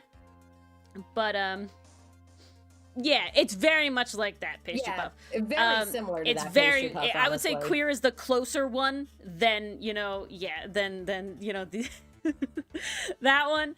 I would say that queer is the closer similarity. Where it's like only taboo sometimes, and it's definitely like more negative when certain groups and people use it. Like, you know, we had the problems with Hotsun and all his sort of things. But a lot of, I would say in the world, a lot of the callers prefer to refer to themselves that way in general, as the Exalium term is very clinical, scientific, and othering in a separate way. So they don't really have like a great word of their own sort of thing, because like callers are not a monolith either. They have their own, you know, islands and cultures. They're everywhere as well, just like humans are. You know, they're not a monolith of a species where all of them have the same culture and the same heritage and, you know, lifestyles and all this sort of stuff. They are diverse within you know, a species as well. And again, even being called a separate species is othering to them as well, because technically they are kind of not really, but like in society that they're in, they're being othered. And that is like, you know, the powers that be of the, you know, the Navy and everything in charge is othering them specifically. And you see that in the scientific language of them being a separate species, because they can make hybrid viable offspring with humans. So it's not like we're making mules of donkeys and horses. They are perfectly viable offspring, but they're being othered. And so there's not really like a good word overall, because they really should just be people. You know what I'm saying? They are just people like anybody else. They're just not a human necessarily, right? Because they have these other features. But it is like kind of a weird mix in there, and they really should just be referred to as society, as people, but the powers that be are not doing that. And so they're having all these other words, and it depends on where you are, and it depends on who you are, and maybe a certain island has another word that island uses, you know, people from there use to refer, and all this sort of stuff. But we made the word collars from collar, like the thing you wear around your neck when you have a pet or being subjugated. It's also from making like a call, like a bird call or an animal call. Again, another way of like, they're not speaking, they're calling. They are caller. Another one I think we had tossed around was howler. But yeah, then we were like, it's kind of specific, and it's kind of specific. And then the last thing with caller is also, it sounds like crawler, where they are lesser than because they are animalistic and walk on all fours, sort of thing. So there's like a lot of different merging. There's a lot of layers into there. To it. There's a lot of layers help us into get there. To this naming convention. Yeah, I'll say. exactly. But it's definitely one of those things where, like, if you were somebody that, like, they knew, and you know that you're not using it, you know, for no reason and just kind of extraneously, like, everyone would probably be chill. But when Hotsun is literally like, I didn't expect to be here with, you know, it's like, strangers. I didn't mean to be here with strangers. Yeah, yep. That's not what you were about to say. Hotsun, maybe you're a little bit over here. That's a no-no. Yeah. That's a social no-no. That's a social faux pas. You're doing Got a lot to learn. Should I say a lot to unlearn? the way I always think of Hotsun, and I think I've said it multiple times on here, is that Hotsun is the kid who grew up in the conservative town and is going to liberal college for the first time. It's very, very Hotsun, yeah. That is how I think of Hotsun, and honestly, that helps guide his dialogue and his decision-making so much, thinking about him in that sense. Yeah. Very, very accurate way of talking about his character. Is it Foxpaws instead of? See, so that's an interesting thing when like we do the writing of Outcast, is what animal related like idioms you are using, because some of them would be seen as much worse than others. Like calling someone a snake would not only be like how we say today, but you're also now implying extra bias against callers that are of snakes, you know, like snake-like callers, right? Because they're not actually snakes. They just resemble snakes to an extent. Literally, Penguin. Yeah, literally. He is a field biologist. That's what he wanted to do. That's why he came out on this. But now he's getting the full experience. There's a really good song.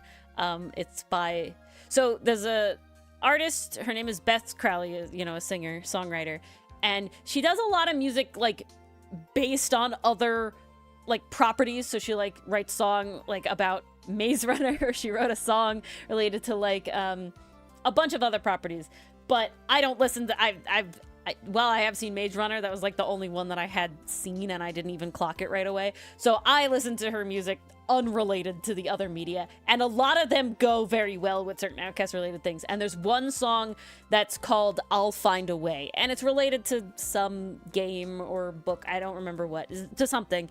And but the lyrics are really good, and it's like they're very Hotsun and like Hotsun's vibe and journey. And there's a line, and it goes, I never saw the whole picture from the outside looking in. And it's like, damn, that's him. There he is. That's the boy. That's what he's doing right now.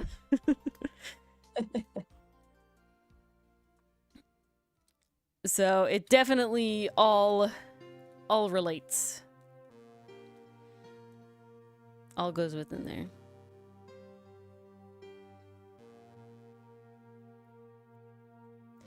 Okay, cool. Ah, that's why there's 80 bajillion layers here. Mars didn't merge them. Sorry, Ori. It's okay. It's more just like, I'm like, this has only like 5 lines in the back of it. Why is there 80 billion layers? I'm like, oh, okay, I know why. Stop. That, okay. Oh, it's so true, Pastry Puff. We have a whole playlist just dedicated to Outcast inspiration.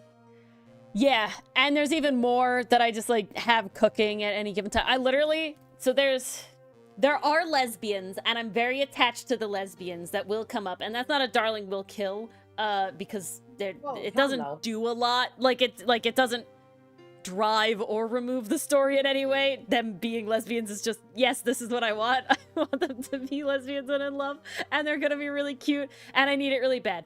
And they do exist in Outcast. They will come up much further down. I will say the first like main female character is coming up in the next entry, guys. She's in the next, like it's there. She's in the next one. She's coming up. I hope you love her. I love her a lot. She's really great. She's not one of the lesbians I'm talking about. Is she lesbian? Who knows? I don't really care. She could be whatever you want. It doesn't really matter. But a lot of Beth Crowley songs are like related to these 2 lesbian characters, and I'm like, I constantly listen to that. And I'm like, oh yes, this. So it'll be very interesting for me to finally get their like designs down, because it'll be very interesting. And then I recently watched Treasure Planet, again, because Rage Paint, underrated movie. So good, it's so good, it's so good. If you have not seen Treasure Planet, go watch it. This is your homework. You need to fucking watch it. Loadberry Glizzy. But Rage Paint Games has been doing this like movie and like watch parties in her Discord every once in a while, and the last one was Treasure Planet. And so I don't know, Struck. It's so dumb. That one and the first Atlantis, so good. Both of them are fantastic. And it's like, can we go back to this time? I need to go back to this time. Animation was really nice here. And honestly, if we went back to that like type of animation, because both of those movies blend 2D and 3D animation really well. It looks really good. And it looks really good for the time. Imagine what they could do now. Like, oh my lord. Something beautiful. Please. Like, I know that like Vox Machina did it, but they didn't even do it at the level that like Treasure Planet or Atlantis did back then. They definitely did it. TV budget. Yeah, they definitely did it as a cost-cutting measure and not as like a stylistic choice. Because so all of the 3D animation in Atlantis and Treasure Planet are all for camera movement related purposes, which is what it's meant to do. Yes, please. This is what you're meant for. This is what you should be. I mean, they even technically did it to an extent in Tarzan. Tarzan's vine surfing scene was originally rendered the vines in 3D, and they were hand painted over in, digitally to have that animation look, to have that fucking crazy camera angle shit. And that's what we need, because that's what is beautifully used for. What did we watched something recently that had like really gorgeous camera movement specifically because it was 3D rendered. I think it was To Be Hero X. I think that's what I was. Yeah. To Be Hero yes. X, when they pan around the room of like Love Recipe or whatever. So good. That was incredible. And so it definitely does, Estruck. Yeah, but it's like, that's what you use 3D for. You use 3D for getting those really epic camera movements, because it is very, very, very difficult to get those camera movements in 2D animation. I totally understand. Like, when you have those really crazy camera movements in fully 2D animation, that is like, wow, this is a feat. This is an amazing feat of animation. You talk about it with the James Baxter scene in Steven Universe, like it's so important. It's so difficult to do in 2D animation. But the second you put the 3D animation in there, and now you have the rooms rendered in 3D animation, or the boat, or all this sort of stuff, you could just do so much. And they don't do it sometimes. And it's like, no, please. Like, it's really funny to me when you can see that a property used 3D animation as a cost-cutting measure, specifically in groups and hordes of things, which I find very funny, because you can still do that with 2D animation very easily now digitally. When it was, all hand done, that's like a whole different story. But digitally, you can copy paste people. Like, we're watching, because we're doing React to It, we watched the first episode of the Ace Attorney anime, and I'm happy that the courtroom is 3D rendered.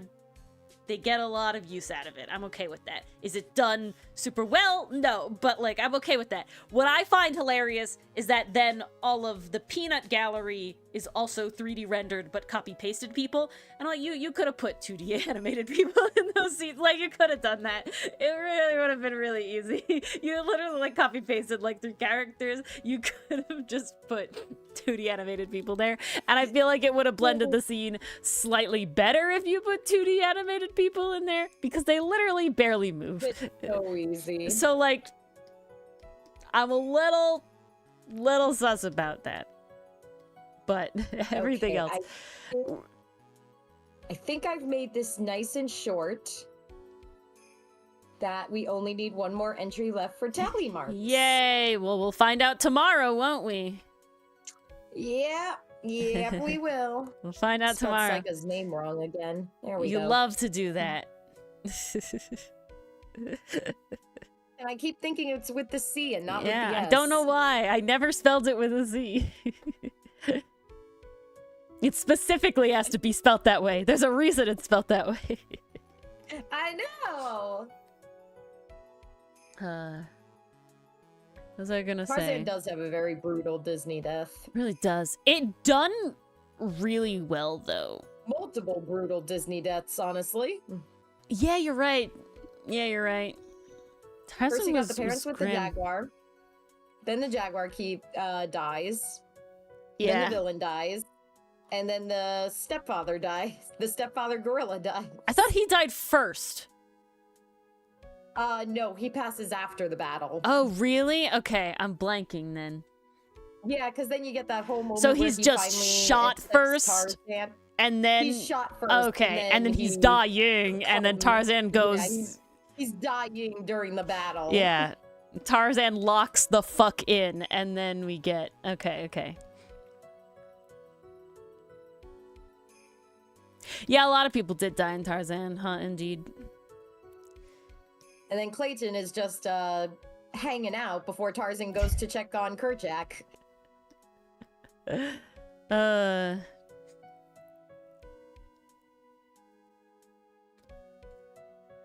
No, another one that always gets me is Gwen Stacy in The Amazing Spider-Man.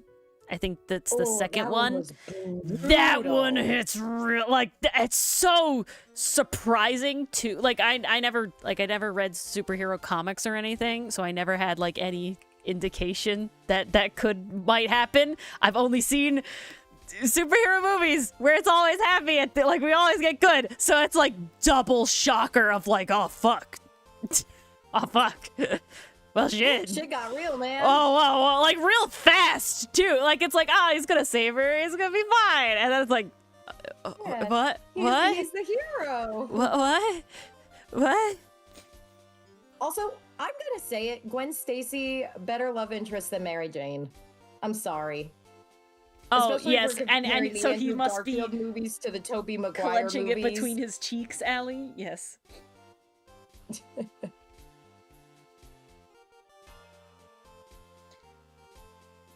I have said what I said. But so, Allie, what happens to Tarzan? The big one I think we're mostly talking about is that when Tarzan gets Clayton, he literally is not his fault.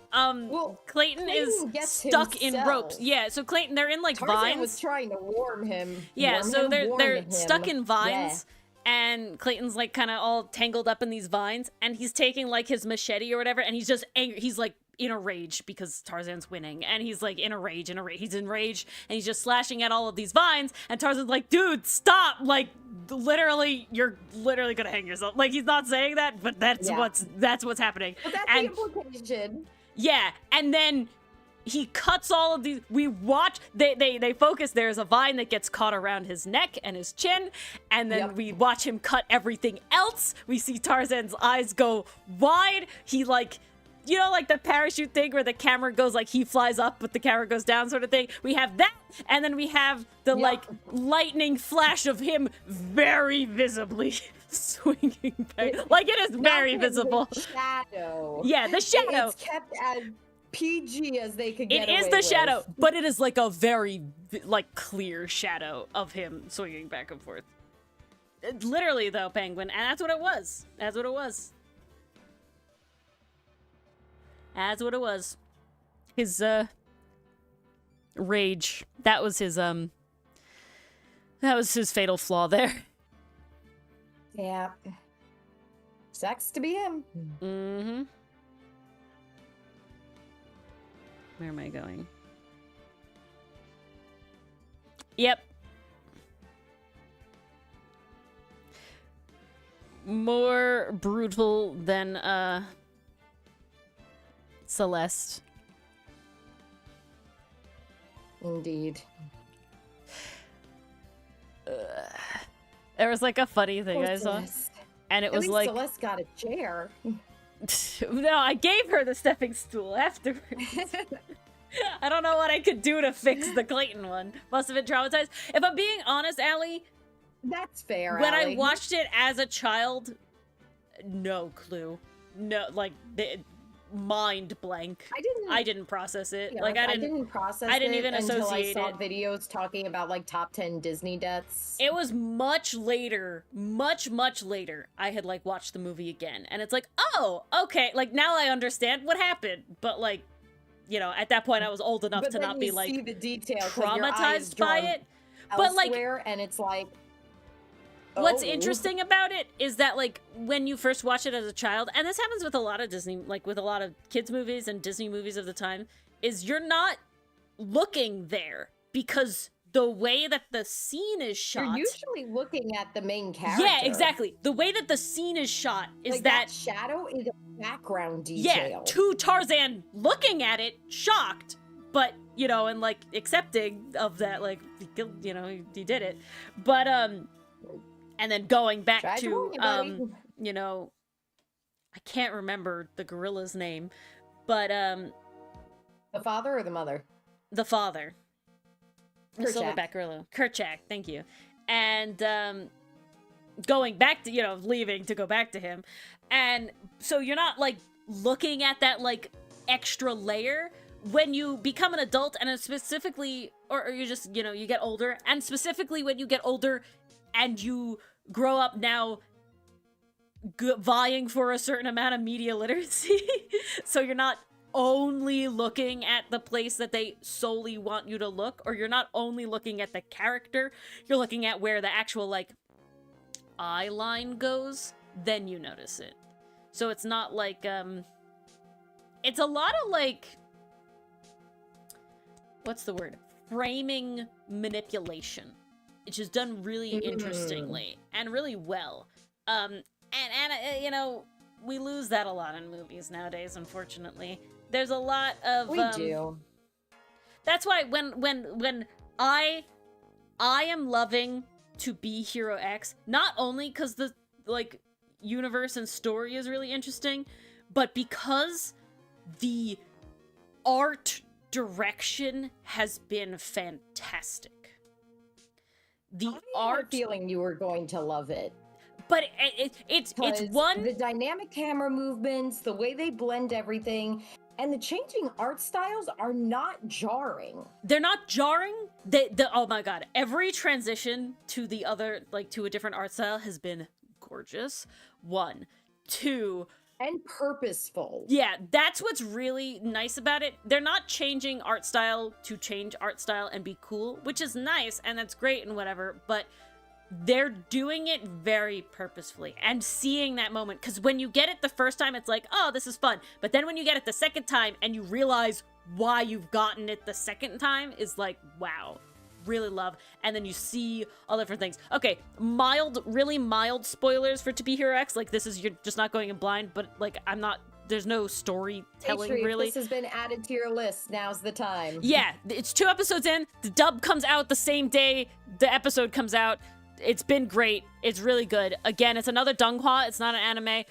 You can tell in the style, like, it looks like a donghua, not an anime, which is really fun. I love when that happens, if I'm being honest. I love, like, when cultural areas have a style. I think that's really cool.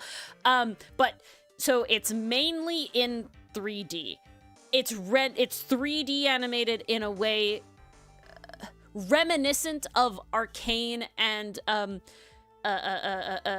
Spider-Verse, in the sense of that it's a very hand-done, stylized 3D render, if that makes sense. It doesn't feel smooth and you know, clean like Disney Pixar 3D animation has been. It very much feels like there is like a texture to it, right? There is a feeling to it. I can feel it, which is really nice. So it's very stylized. It's very nice.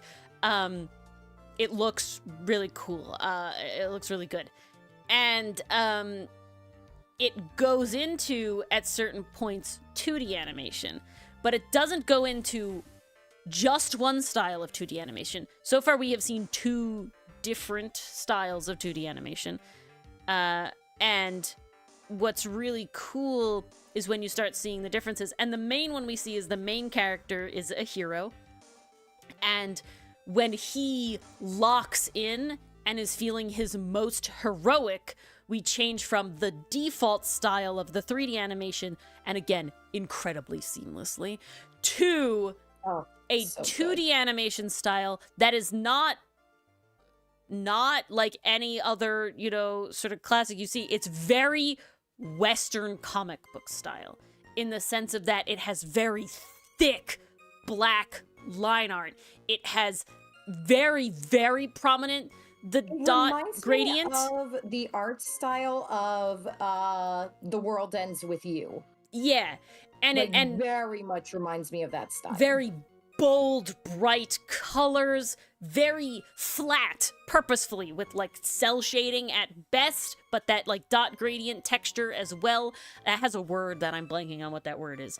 But it is specifically used when he locks in to be his most heroic. You feel this is like him because it's comic book hero textbook style, right?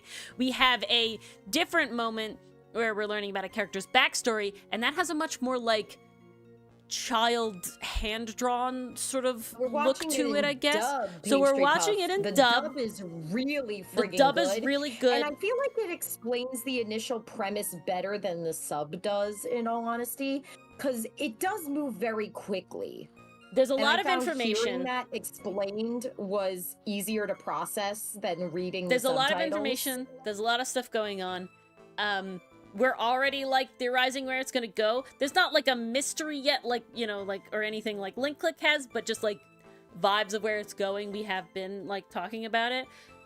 You've seen us in the Discord a little bit. World building suggestions. There's a lot of world building going on. It's not explicit, but you can make predictions and inferences based on the pieces they've given you. And it's very much, where is the story going to go based on the world we're building is what we're doing a lot, right? Like, where is this story gonna go? Like I've been saying, I can't predict it to save my life, and that's a good thing.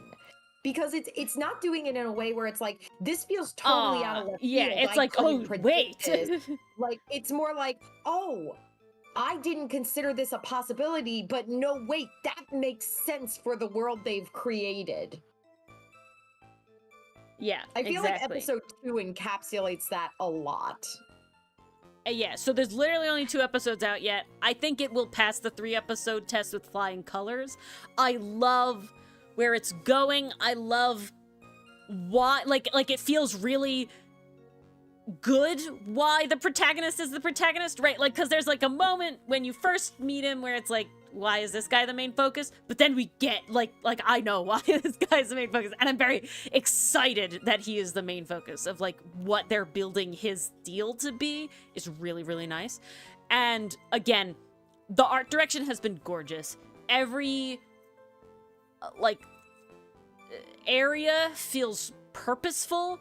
Every design choice feels really nice. Go to is very memorable too. Poses, like, it's very stylized. It's very stylized, and I'm really waiting. There is a guy, and I'm not gonna say this is spoilers because this is like what the promo like teaser was. Literally all over the marketing. And yeah, he is like the guy, and he is like in 90% of the opening like number, and he is like. His like a whole fight scene of his is literally the promo like teaser video for the series. His power is like some sort of reality manipulation. He snaps his fingers and we switch animation styles, which is very, very interesting.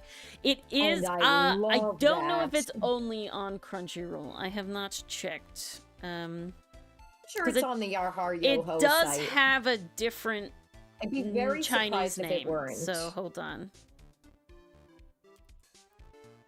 He does have a different Chinese name, so you might have to look up the Chinese name. Home. And sometimes you can't search for it. No, it's on the Yarhar side and dub. It's on the Yarhar side and dub. I'm looking at it right now. It's under the teen category. I see it. Yeah, and they have both episodes. I would say if you can't like find it in the search bar, I would try to like find it alphabetically, because sometimes the search bar doesn't work unless you like put it in identical. So and I will say there's always a very good chance that if you're looking for the dub, they'll be using the English name. This one is under T. This is under the English name in the dub section. That is usually how it works. I will say sometimes they do fuck it up. So usually everything's on there, but sometimes they mess it up. It's not perfect. It's definitely not do perfect. What you want, because a pirate will be. Yeah. So yeah, again, the art direction is gorgeous. But yeah, so he basically, like, when he fights, he's flipping back and forth, and the promo, like, sold me easily, like, long before it came out. I, like, sent it to Mars. I was like, we gotta watch this. This is really good. And then Mars, like, watched the first episode because I had forgotten. Like, I don't pay attention to when shit comes out. And then Mars was like, also, the story's really good. And I was like, nice. Let's go. Let's do it. I was like, Ori, thou must watch it with me, so I have someone to shout at about this. Well, and then you were like, and the dub comes out same day. I'm like, let's fucking ball.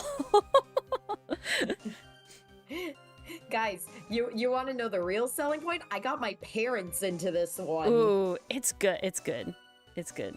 It's good. Well, I was able to sell them on it because I told my dad it was like Invincible, and I said to my mom it was like MASH. So yeah, both is good. I won't say it's as comedic as MASH is, but it definitely has its moments. Not as, and you can see the more Donghua style of comedy coming through, especially in like the type of sound effects they choose and the timing of the jokes. But they're still funny jokes. Oh, it's I think good. My favorite one is in the first episode where the guy's nervous to see one of the girl heroes. So she's like, no, I don't have a crush on her. I'm just one of her followers. And his PR person is like, okay, man, I'll get out there and follow her. Yeah, it's so good. It was such a good play on words. I loved that. It's done very well. I mean, Penguin, if you're looking, 2B Hero X and Link Click. Top tier shit. Those are the big ones. Top tier shit. That's the ones we're really in right now. I've also heard that Mount Gucci is also a very good one, too. There was something else that Danny Mata was mentioning. It's like called Hypercube or something, but it's really, really, really difficult to find to watch, unfortunately. So I have not, like, it's not on Yarhar, and it's not on, like, anything. Like, the way he has to watch it is, like, really, really weird. I think you'll really, really like it, Pastry Puff. Like, I think, like, Pastry Puff, I can see you making so many theories based on the first 2 episodes alone. Also, the social commentary is ripe with this one. Yeah, no, Penguin, especially I will the say... way the heroes are created. There has been a rise in Donghuas right now, and specifically the storytelling that they're doing. Because you can see, like, the cultural influence, if that makes sense. Like, you have, like, American stories where you could, like, feel they're, like, American. You can feel, like, what a Japanese, you know, anime, you know, writing style is, sort of thing, you know, like, culturally. You can feel it with the Donghua, but it's great. Like, Link Click has it, you know, 2B Hero X has it. Like, the way...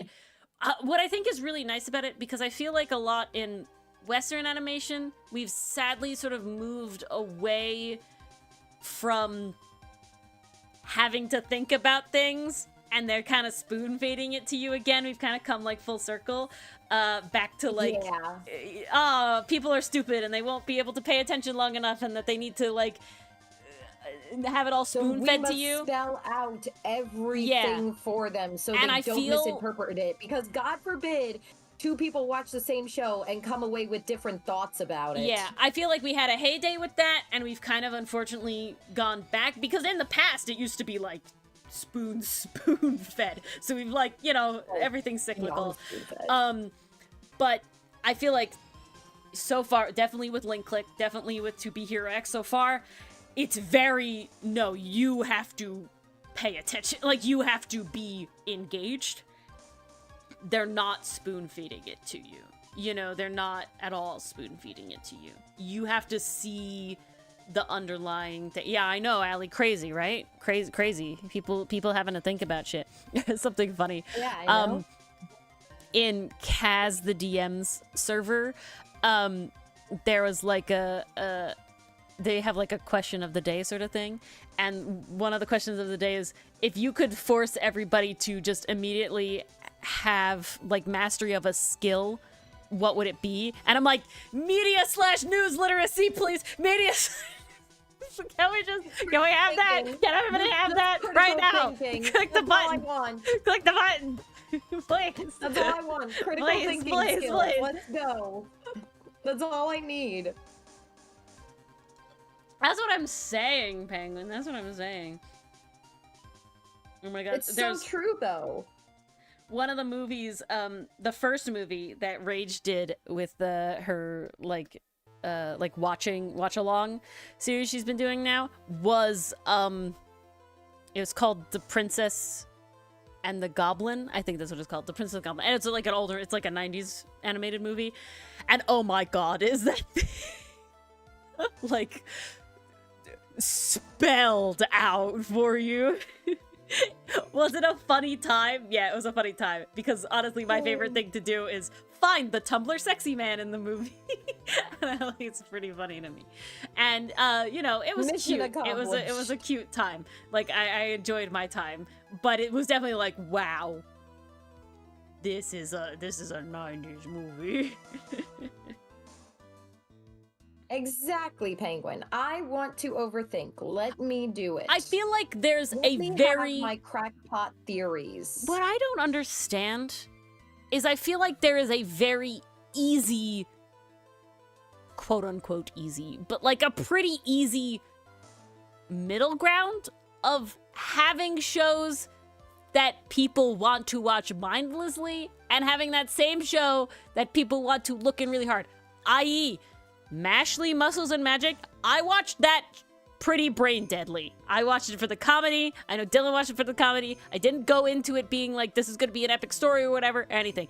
Then getting to like listen to Pastry Puff like talk about it and like have all these storylines, I was like, wow, this is really cool. I'm enjoying getting to have this level of depth explained to me for Pastry Puff. Like, it's a fun, I enjoy getting to see the depth now. And then partially getting to think about it a little more because I had seen it already, right? But like, I still really enjoyed the show without thinking about all that deep stuff. You know, like I still really had a good time just being like classic shonen sort of esque vibe.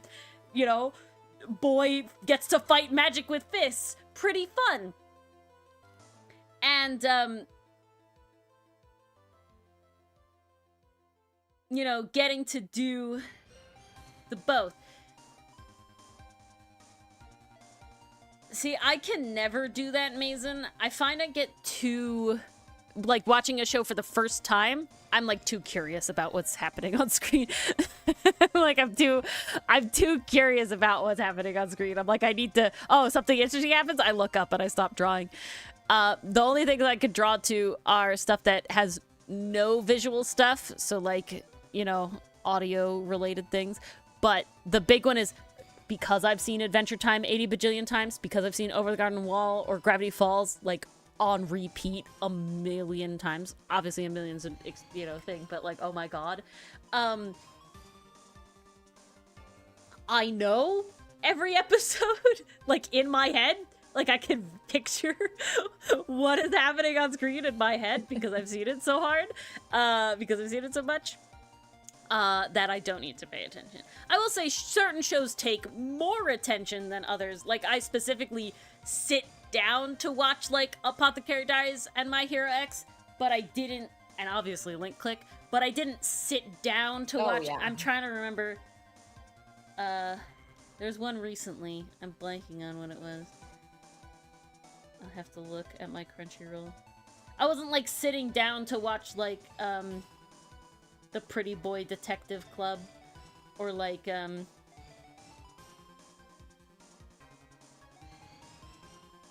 Mr. Villain's Day Off or Fairy Tale. Like, I'll, like, hold the phone and, like, walk around. Those ones are pretty light. Yeah, well, like, that's what I'm saying. You can get away watching them a bit more passively. Yeah, exactly.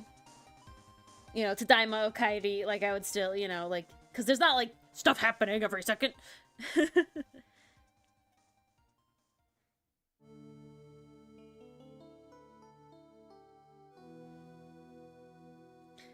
But yeah, so I can only have shows that are background noise when I like know it to the point that I could spell it out for you.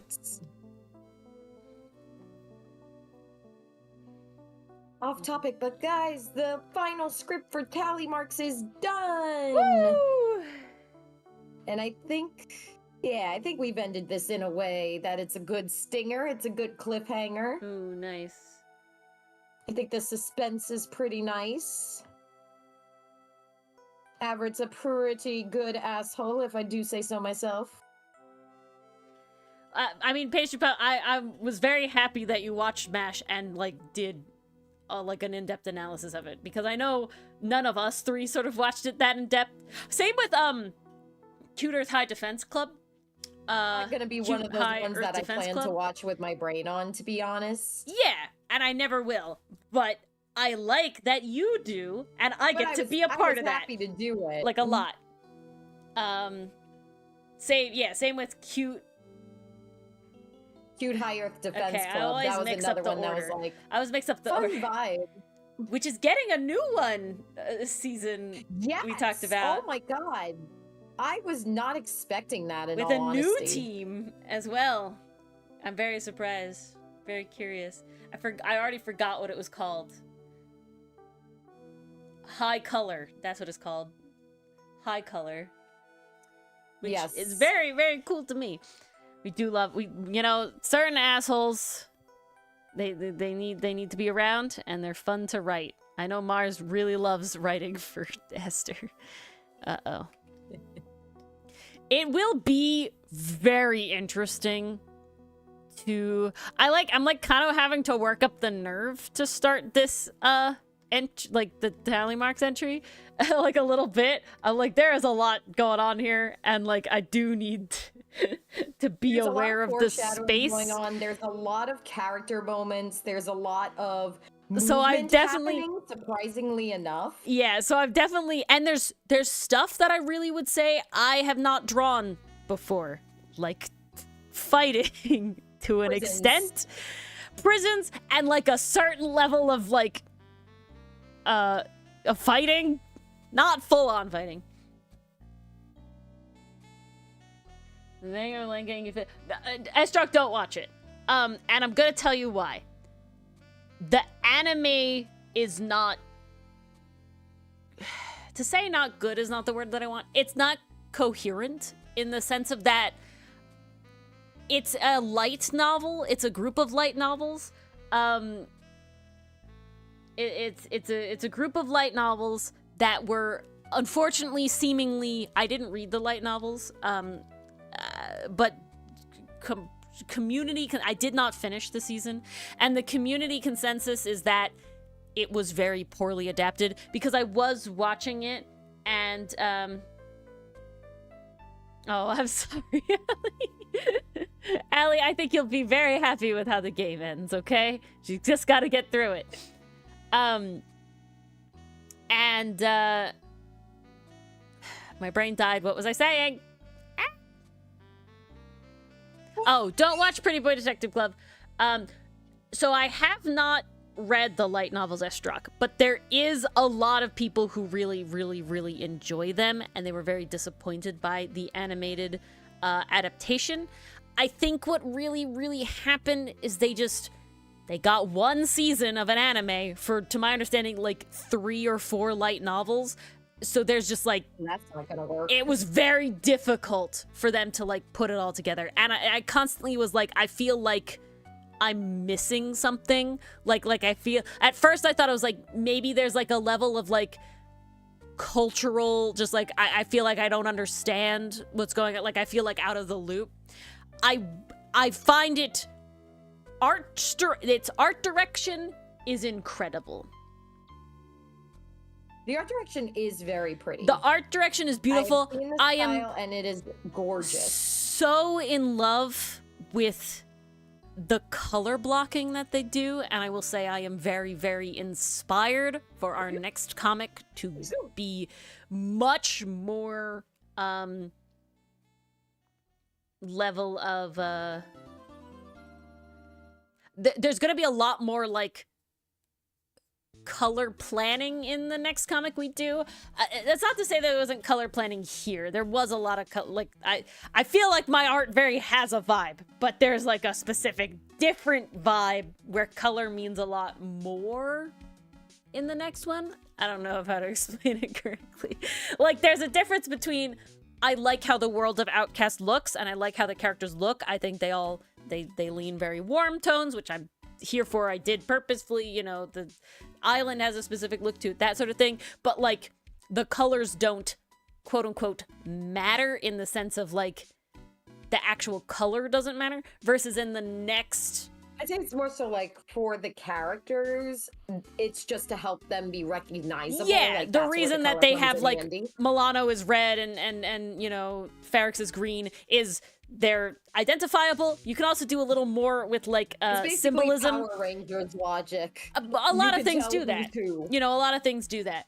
But and then you can use it for like symbolism and other things. In the next comic that we do, I want very visually different color related things where like there's a lot more of like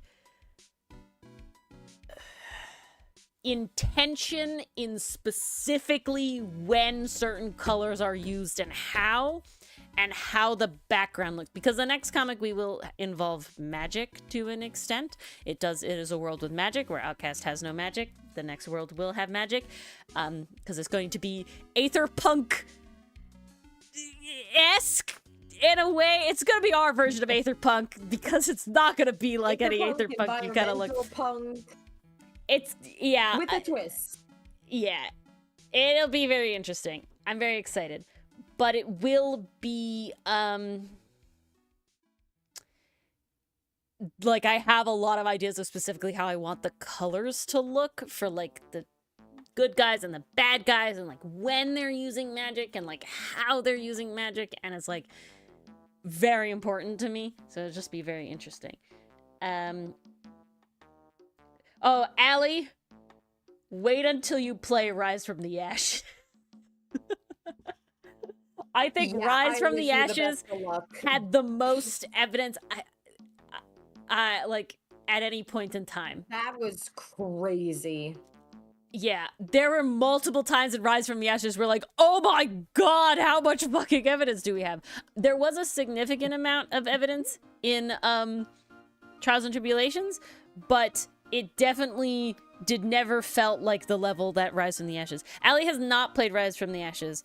That is the one she's not played. I would say, I'm trying to remember which ones we really struggled with. Like, which ones are harder? I don't know if Rise from the Ashes... Is Rise from the Ashes harder? I'm gonna go with yes, actually, because we actually died in Rise from the Ashes. Rise from the Ashes was way harder. We have only ever died once. We have only ever fully lost our health or, you know, made the wrong choice in a 50-50 once, and it was Rise from the Ashes. Yep. So, that was the one that got us. I would say that yes. Streak. I would say that yes. I don't remember Trials and Tribulations being particularly frustrating. Died, but we did get better. Enough of a rhythm by then, like we knew what to expect. And we had played Rise from the Ashes first, so it was kind of like, play Rise from the Ashes we've seen hell, nothing can phase us. That is very true. We were very traumatized from Rise from the Ashes from that. Dylan, not so much, but me and Mars were very like, oh god, oh god, oh god, this is the 50-50 again. Are we gonna die? Same. I was horrified. Mars definitely more than me. 50 wrong. But both of us definitely had like, war scars from it.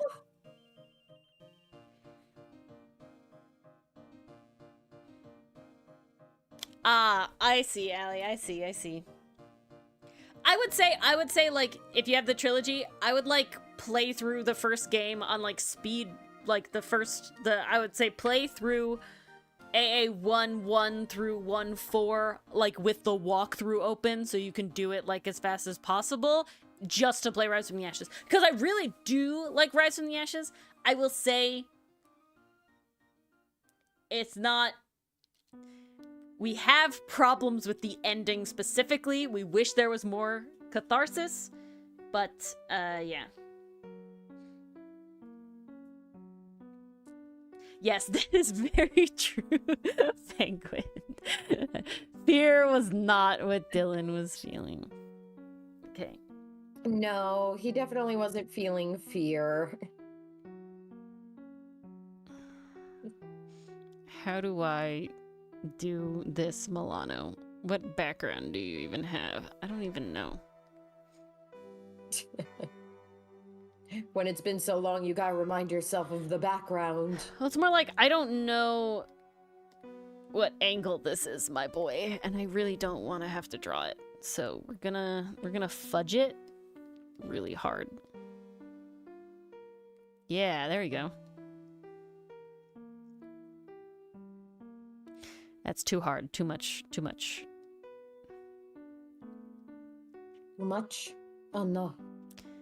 If we do, your head would be there. I'm gonna fuzz it because I'm accepting that I'm gonna blur this one. It's a problem. Okay, guys, this is a bad problem I have. I blur a lot of the backgrounds because I like the effect it does, but I can't stop myself from, like, not going try-hard mode on the background first, because then it looks best when it's blurred, if that makes any sense at all. Gotta get that blur.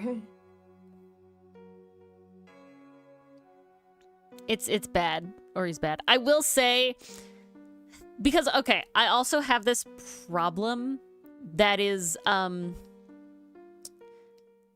brain needs to work first. There's a lot, like, you hear talk, and it's very much specifically about making places feel like they're actually lived in, because a lot of backgrounds, because it's a lot of effort, don't get me wrong, seem barren and bare. And it's very, very annoying to not do that because it makes more work. But I don't want to fall into that pit trap. I have, I don't think, I guess hubris is technically the pride thing. So yeah, I have too much pride to take certain shortcuts because they're not shortcuts to the level of quality, I guess. Like, a lot of comic artists, as you've probably seen, use the, like, 3D render background assets and then do not, like, work over them. If I had, like, I use the 3D background assets and then I would draw over them, and I still draw them fully, and that's fine. I don't, and I'm not trying to condemn anybody who does do that. I totally get the need, want, and desire to not have to fucking draw all the backgrounds. But I don't want to do that because I want the backgrounds to be, I want the backgrounds to be in my style and, meld with the characters as good as possible because it's my style. And I did specifically have a large portion of going into this comic with the intention of learning how to draw backgrounds, so I don't want to skimp on that either. So there's, like, a lot about that, and it makes my right now very difficult. I will say right now is being, because I'm doing this. And I'm still gonna do all of this level. And I will say, I copy-paste a lot of backgrounds. This one's kicking my ass a little bit because I'm unable to copy-paste a lot of backgrounds because I moved the camera too much. And so I will say, the camera is jumping all over the place. At least, thankfully, in the prison, it doesn't have to be not barren because it's a prison. It's all one room, too. Is that the background? Most of everything in there looks the same. Allie, how do I want to say this? Not like I'm gonna say this bad. It's like I'm trying to figure out exactly how I want to word it. It's going to look bad. Okay, that's just what life is. My first backgrounds ever, I've shown them. They looked like crayon. Okay. They look like crayon. I did no practicing outside of striving to be better for the comic. I have not drawn...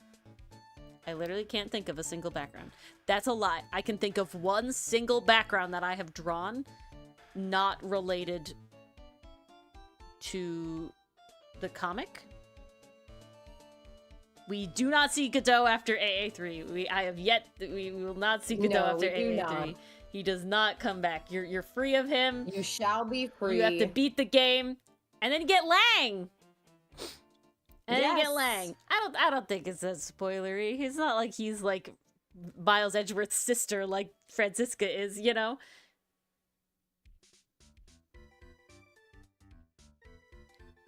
Yeah, it's more so just he shall not be reoccurring. Yeah. And I think a lot of characters don't reoccur, you know? I don't think that's very spoilery. A lot of characters never come back. You're not waiting for Godot, exactly. Yeah, Godot's being Miles Edgeworth's sister, are you? Yeah, no Godot.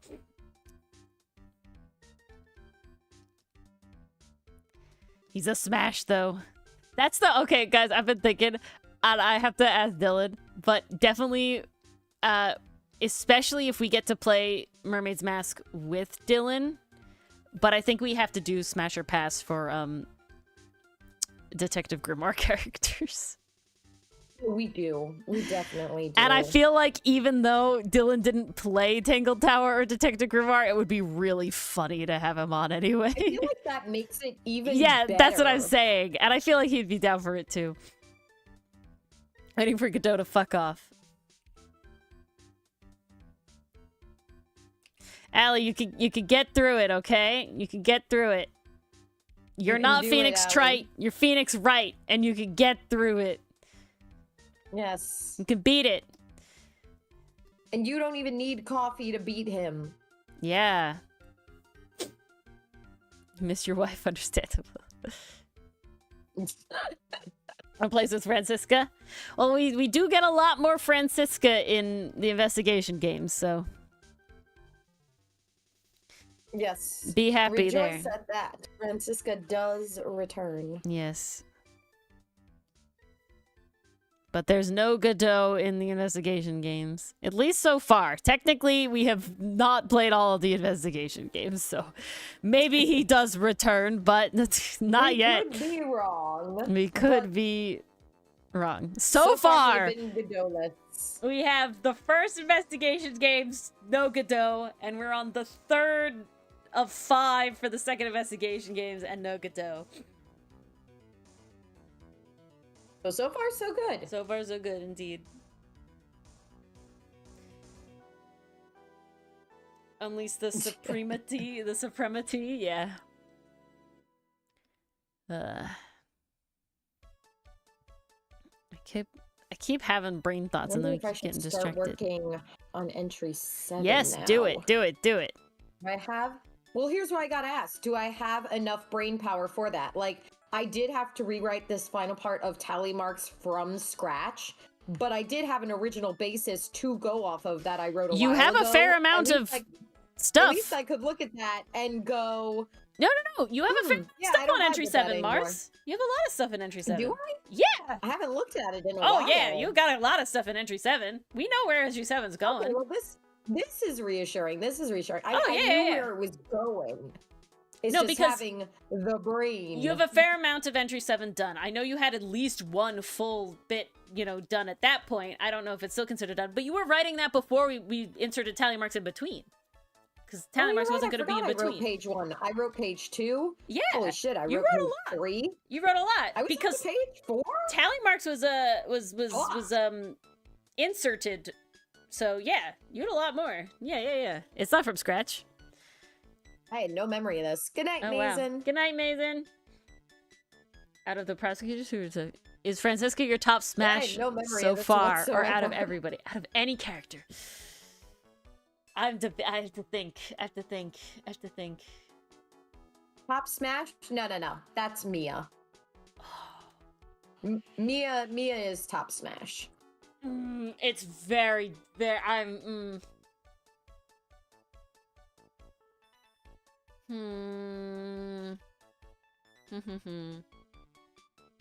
It's so hard to do. Oh, it's very difficult. I was like, immediate answer, and Ori's like, hold up a sec. Because there's when we play Smash or Pass, it's easy to be like, yes, I find this character, attractive, we could add that to the Smash category. But to pick like a top one, I feel like we gotta do more analysis. And Mia's great and all, but I'm sorry, she's definitely not my top. Same with Francisca. I don't smash Francisca at all because I want to be Francisca, so it doesn't work out. It's not the vibe. So it's very difficult. I'm trying to think of like everyone who we've encountered.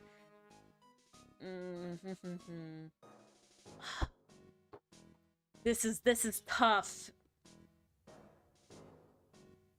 I feel like I think I have to pick Lang. I think really? I have to pick Lang. Yeah. I'm surprised. I think I have to pick Lang. He's like, I'm very surprised. I like my dog boy, okay? No, he's a good dog boy. I am want not knocking that at all.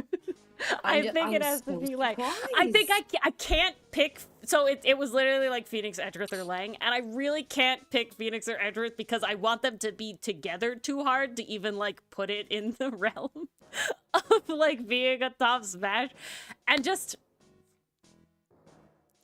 Gumshoe's like he's good, but I like Lang. I think I have to pick Lang. Lang has the fangs. Lang is like, he's got dog boy loyalty.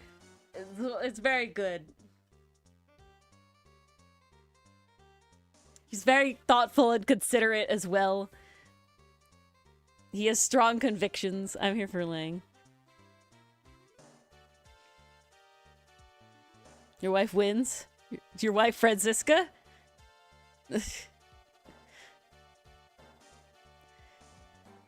Yeah, it's very difficult, and also Edgeworth exists. 100%. I love Edgeworth, and I really do like Phoenix too. Not Feeny, but Phoenix. And of course, then aged up Phoenix as well is great as well. 30-year-old Phoenix and Edgeworth are also just amazing. But there's like a level also of like, fantastic. I really, really, really, really, really ship them more than I could ever want to smash. And I will say, the ace is really difficult. I had like a moment the other day where it was just like, it was before you sent me that like real Mars or whatever, but I was like looking at other things. Oh, I know the one you're talking about. But it was like, I had it like a couple days before, and then you said that, I was like, yeah, no, this is such a vibe. And it's very much just like, let's just have the mind palace. We can exist as like a concept. And then nothing in real life has to happen. We can go away. We can be in the realm of imagination. It's too real. Yeah, what was the whole what was the whole real line? I only remember the last line. The holodeck. Yeah. Not even that. See, when it becomes too like real, it's like not, we're like, go away, thank you. Can we leave? Can we stop?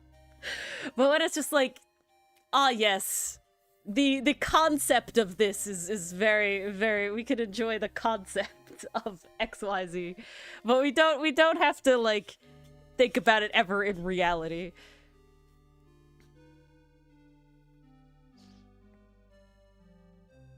Veggie and Lang more than this?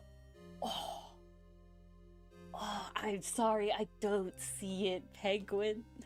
I don't see it at all. Unless some shit happens in... Like, if I'm being completely honest, Penguin, I think there's more, and I don't ship this, but I think there's more of a case for the Gumshoe Edgeworth ship than there is for a Lang Edgeworth ship.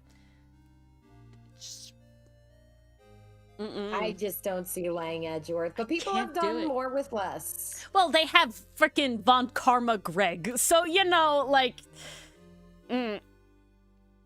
Yeah, I can't see a penguin. I can't, you know, no ship shame, but no ship same, you know? That's not how that line normally goes, but that's how I'm gonna use it now. It's hard to say, though, because I want to say the other word. People have always done more with less. This is true. No, Mars speaking the truth. I was there during the Tumblr days of Tangled Brave, How to Train Your Dragon, Rise of the Guardians. Okay, I gotta tell you, there was one crossover ship that I had forgotten about that came across my fucking Tumblr dash the other day, and I was like, blasted back in time. I was like, what? It was Hegel. Do you know Hegel? It's Hero from My Hero 6. Hero and Miguel. Oh, yeah. Shit. Oh, that was a wild one. And I just like, wow. Ooh, I respect my opinion even though it's wrong. Oh no. You don't know who this Lang person is? Allie, you're gonna love him. I'm gonna say you're gonna love him. He's like, he's very mulatto in vibe. They would be the bestest of friends in the entire world. They really would. Literally, we try to pitch the comic by like, you like Lang? Come deal with mulatto. Woo! Lang is an epic motherfucker. He is so epic as shit, and I love him. He's beautiful. Beef. See, I'm such a person where it's just like. Also, I could totally not ship it, and if you show me good art, I was like, yeah, no, I like that's nice, you know. Like I don't. There's a lot of like. I'm trying to think. There was something I was in, and there's definitely like a lot of ships, and it's just like, I'm not here for the ship, but this artwork is very nice, and it's just like I find that. It's funny you mentioned that, Ori. Ever since I talked to you about that one Apothecary Diary episode, I am getting a lot of Mao and Jinshi. I probably could not do that one. This is very pretty, and they're very cute, and I love the art, and the artist clearly put a lot of work into this one. I cannot ship it. Yeah, that one is rough. But the art is gorgeous. That one is rough. That's like the worst one, because mostly what I'm talking about with the other ones are just like I can see where you're coming from, but like not for me. Like I don't ship Bakudeku, right? Like, you know, so it's like, you know, like I can see like where you're coming from, but not for me. You know, I'm not out here looking for like Bakudeku, you know, fan fiction or anything.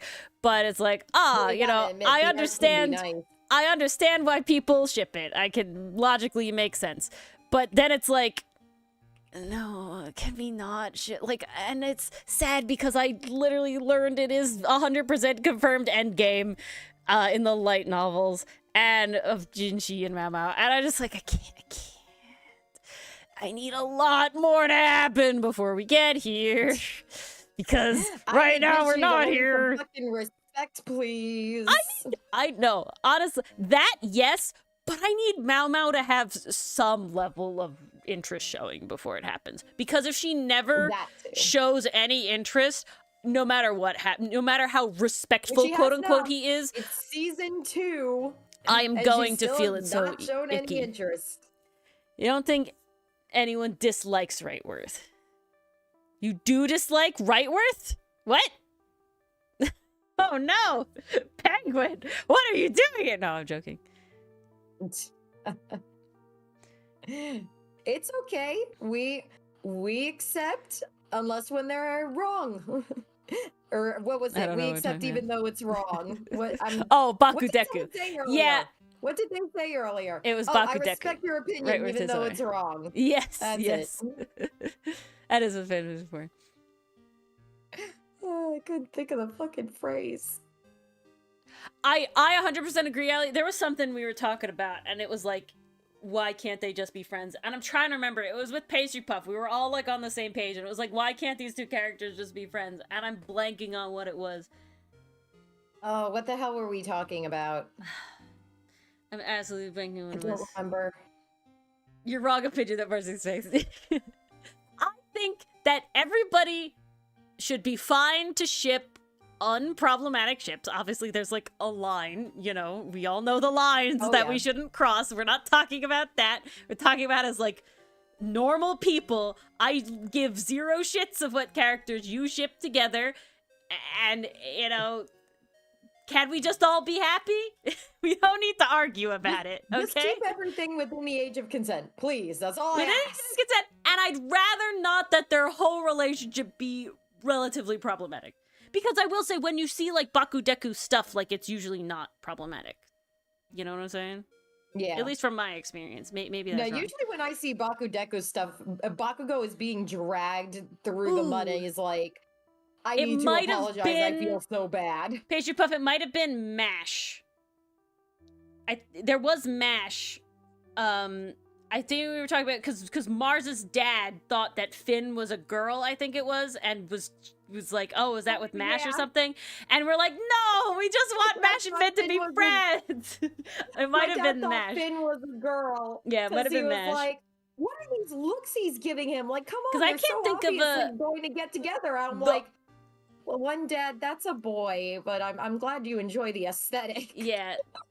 Like, I can see why people ship Finn and MASH, but I don't feel like it's as, like, blatant as other things is. It got even funnier, because when I told my dad that he was a boy, he was like, okay, so it's anime. Don't they get together all the time? You got those posters on your wall. I'm like, yeah, that's usually not canon. But Allie, see, Lemon is being weird. MASH doesn't like her, and they never play it as, like, they're gonna get together. I don't feel any, like, this is end goal. I feel this is solely, this is goofy. You know what I'm saying?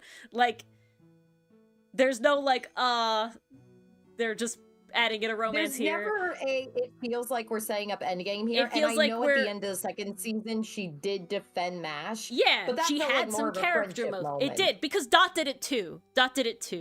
Right? Yeah. So.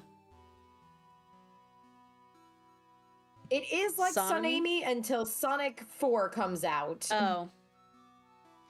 But yeah, no, there's been a few we've talked about with Pastry Puff a few times. A while ago you mentioned not understanding. Yes! Labru, that's it. I don't ship any, there's one Dungeon Meshi character ship. There's two. I'm sorry. I do ship Mithran and Kabru. I will say. Also, Marcel and Fallon. Yeah, obviously. That's the main one. The big one is Farcel. Okay, like, that's the big one, is Farcel. But second, I could see Kabru and Mithran. Everybody else, I'm just like, let's all just have a good time and vibe. I would like Mylios to be... He could be himself with all of his friends, and that's all I want. But, yeah. I have seen the fan art of Labru, and I'm like, I don't ship it at the moment, but I do appreciate the fan art. I've read the whole series. I don't. Comes from. There's like a level of where it's like, there's definitely a level, and maybe we're just on the ace side of it and everything. But I feel like there is certain media where it's like, we don't have to find a ship in everything. Okay, like we don't have to. Like, I do feel like sometimes it's like, why are we forcing a ship here? Like we don't, like in the Lorax. Now, do I think One Cest is hilarious? Yeah, I think it's a funny concept of like, oh my god, we couldn't ship anything with the Tumblr sexy man. We gotta ship him with something. Like, that's a hilarious, like, internet thing. That happened. Like, that's fucking hilarious that is like a cultural thing that happened. But like, oh, Star versus the forces of evil hurt me, Allie. Star and Marco were so much better as friends. Yeah. It was, like, odd. I liked that they were friends. It was great. I thought that the Blood Moon was gonna be, like, a fun circumvention, because it was nice. And I was like, okay. Here we are, I guess. This is alright. This is why ships are a type of ship. Okay, but this is why I do love Kim Possible. And while they do end up together, okay, it never feels like they couldn't have just been friends. You know what I'm saying? If you end it at any point before that, it doesn't feel like it was, like, bad. You know what I'm saying? It's like, fills my ace heart with joy. The one that kills me? Kylo Ren and Rey. I hate it. Oh, that was bad. I hate it so much. I had to, like, force myself to not scream out loud in the theater of disappointment. They fucked with me so hard, too. They were like, we're gonna kiss. And I was like, please don't kiss. I'm literally staring at my seat. I'm like, please don't kiss, please don't kiss. And then they hug. And I'm like, nice. We like. And then, like, less than 5 minutes later, they fucking smooch. And I'm like, why? So upsetting. So upsetting. That one hurt me a lot. Yeah. Yes, Ellie, they do. And after having such a good moment, yes, Pastry Puff, top tier one. Yeah. Oh, no, I'm so pissed off too, Allie, because they have a lovely moment in the same movie where they use the fucking, like, force connection. So they have this force connection where they can transfer objects to each other, like teleport style. Like, they can, like, take objects from each other. And they set it up. It is set up that they can do this. And it's really interesting. And they have this amazingly epic moment where they do that with a lightsaber. And it's so good. It's beautiful. It's great. And then they fucking smooch at the end. And I wanted to die. Yeah, that was bad. And I wanted to die. I was getting more sibling vibes from their relationship. And then... I hate it. I hate it so much. I hate it so much. Yeah, no, yeah, me too, Penguin. Me too. 100% Penguin. Yes, it does. The lightsaber moment is so cool. It's, like, visually one of, like, top favorite movie moments with, like, the Tobey Maguire Spider-Man Venom bars. Like, what? Like, they're, like, really cool scenes. The rest of it sucks.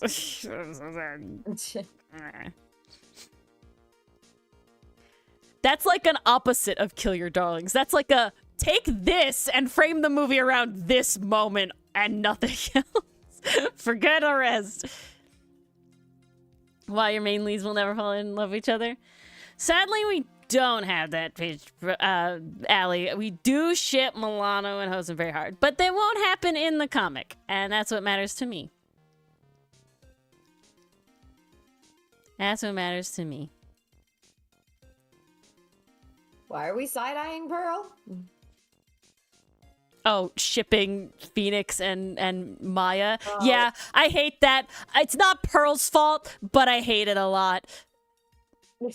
I hate it so much. Yeah, that's rough. I don't like it. Because what's so wild about it is that even though Phoenix is obviously really stressed about, like, Maya's safety, it never feels like in, like, a more than platonic way. Like, I need to save my lover kind of way. Yeah, it's like, oh shit, this, like, person that I really, you know, like, family has gone missing. You know, like, oh my god. Yes, it's not Pearl's fault. It's everybody else's fault.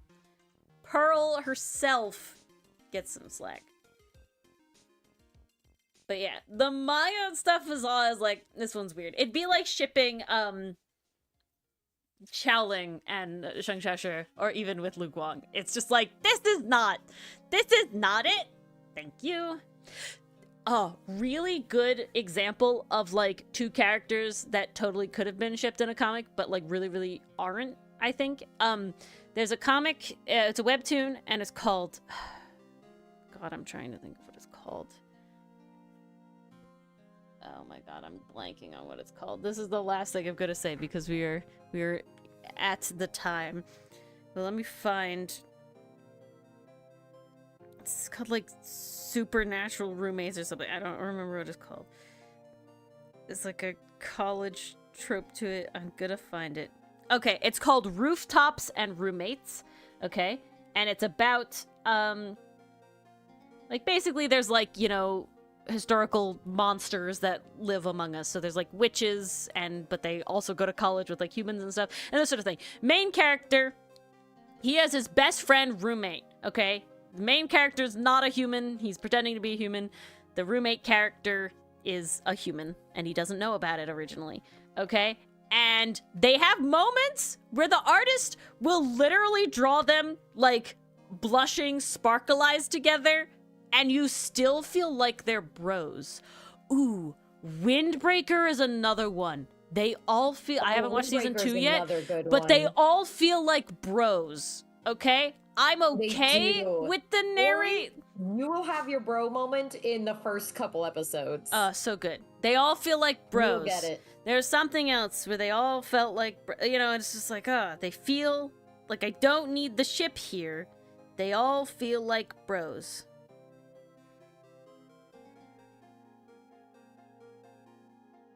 It's good shit. Oh, I was watching Number 24. I have not watched any more than what I had told you about it, but I was watching Number 24, and Number 24 is about a bunch of college dudes playing rugby. It's a sports anime, okay? And every interaction with all of these dudes, where they're straight heterosexual dudes, and you know, if you know real straight heterosexual dudes, they can be very gay, okay? And and they're sports. Yeah, and they're sports straight heterosexual dudes. And I never feel like there's a ship happening. They just feel like friends. Even the friends that like was caring for the other friend in the hospital, like, and like cooks him dinner and shit. It's just like, yeah, you're just like childhood ride or dies. You know what I'm saying? Like, there's a difference. And I don't know how to, like, it's really hard to quantify. It's really hard to, like, put your finger on it exactly. Yes, Pastry Puff. Pastry Puff, it should be this week. If it is being simuldubbed in any way, it will be this week. And if not, I'm watching it anyway. Fingers crossed. Yeah, but see, what's wild is there's, like, there's a different vibe to it. You know? It's so hard to explain. I've mostly, like, hung out with, like, guys in, like, my high school and college days. And it's, like, they could be very gay with each other. And it's, like, but it's different. And I don't know how to explain the vibe. I don't know how to explain the vibe. And it's wild. But, yeah. Thank you for coming to this TED Talk. Thank you for coming to this TED Talk. Thank you for chilling with us. Oh my god, we talked so much. And there's a bunch of you guys here tonight. I mean, everyone was having a good day. Thanks for coming out. I did not get as far as I needed to. 1, 2, 3, 4, 5 and a half. So, I got about halfway of what I needed to do today. So, well, that'll be for tomorrow, Ori, to do double.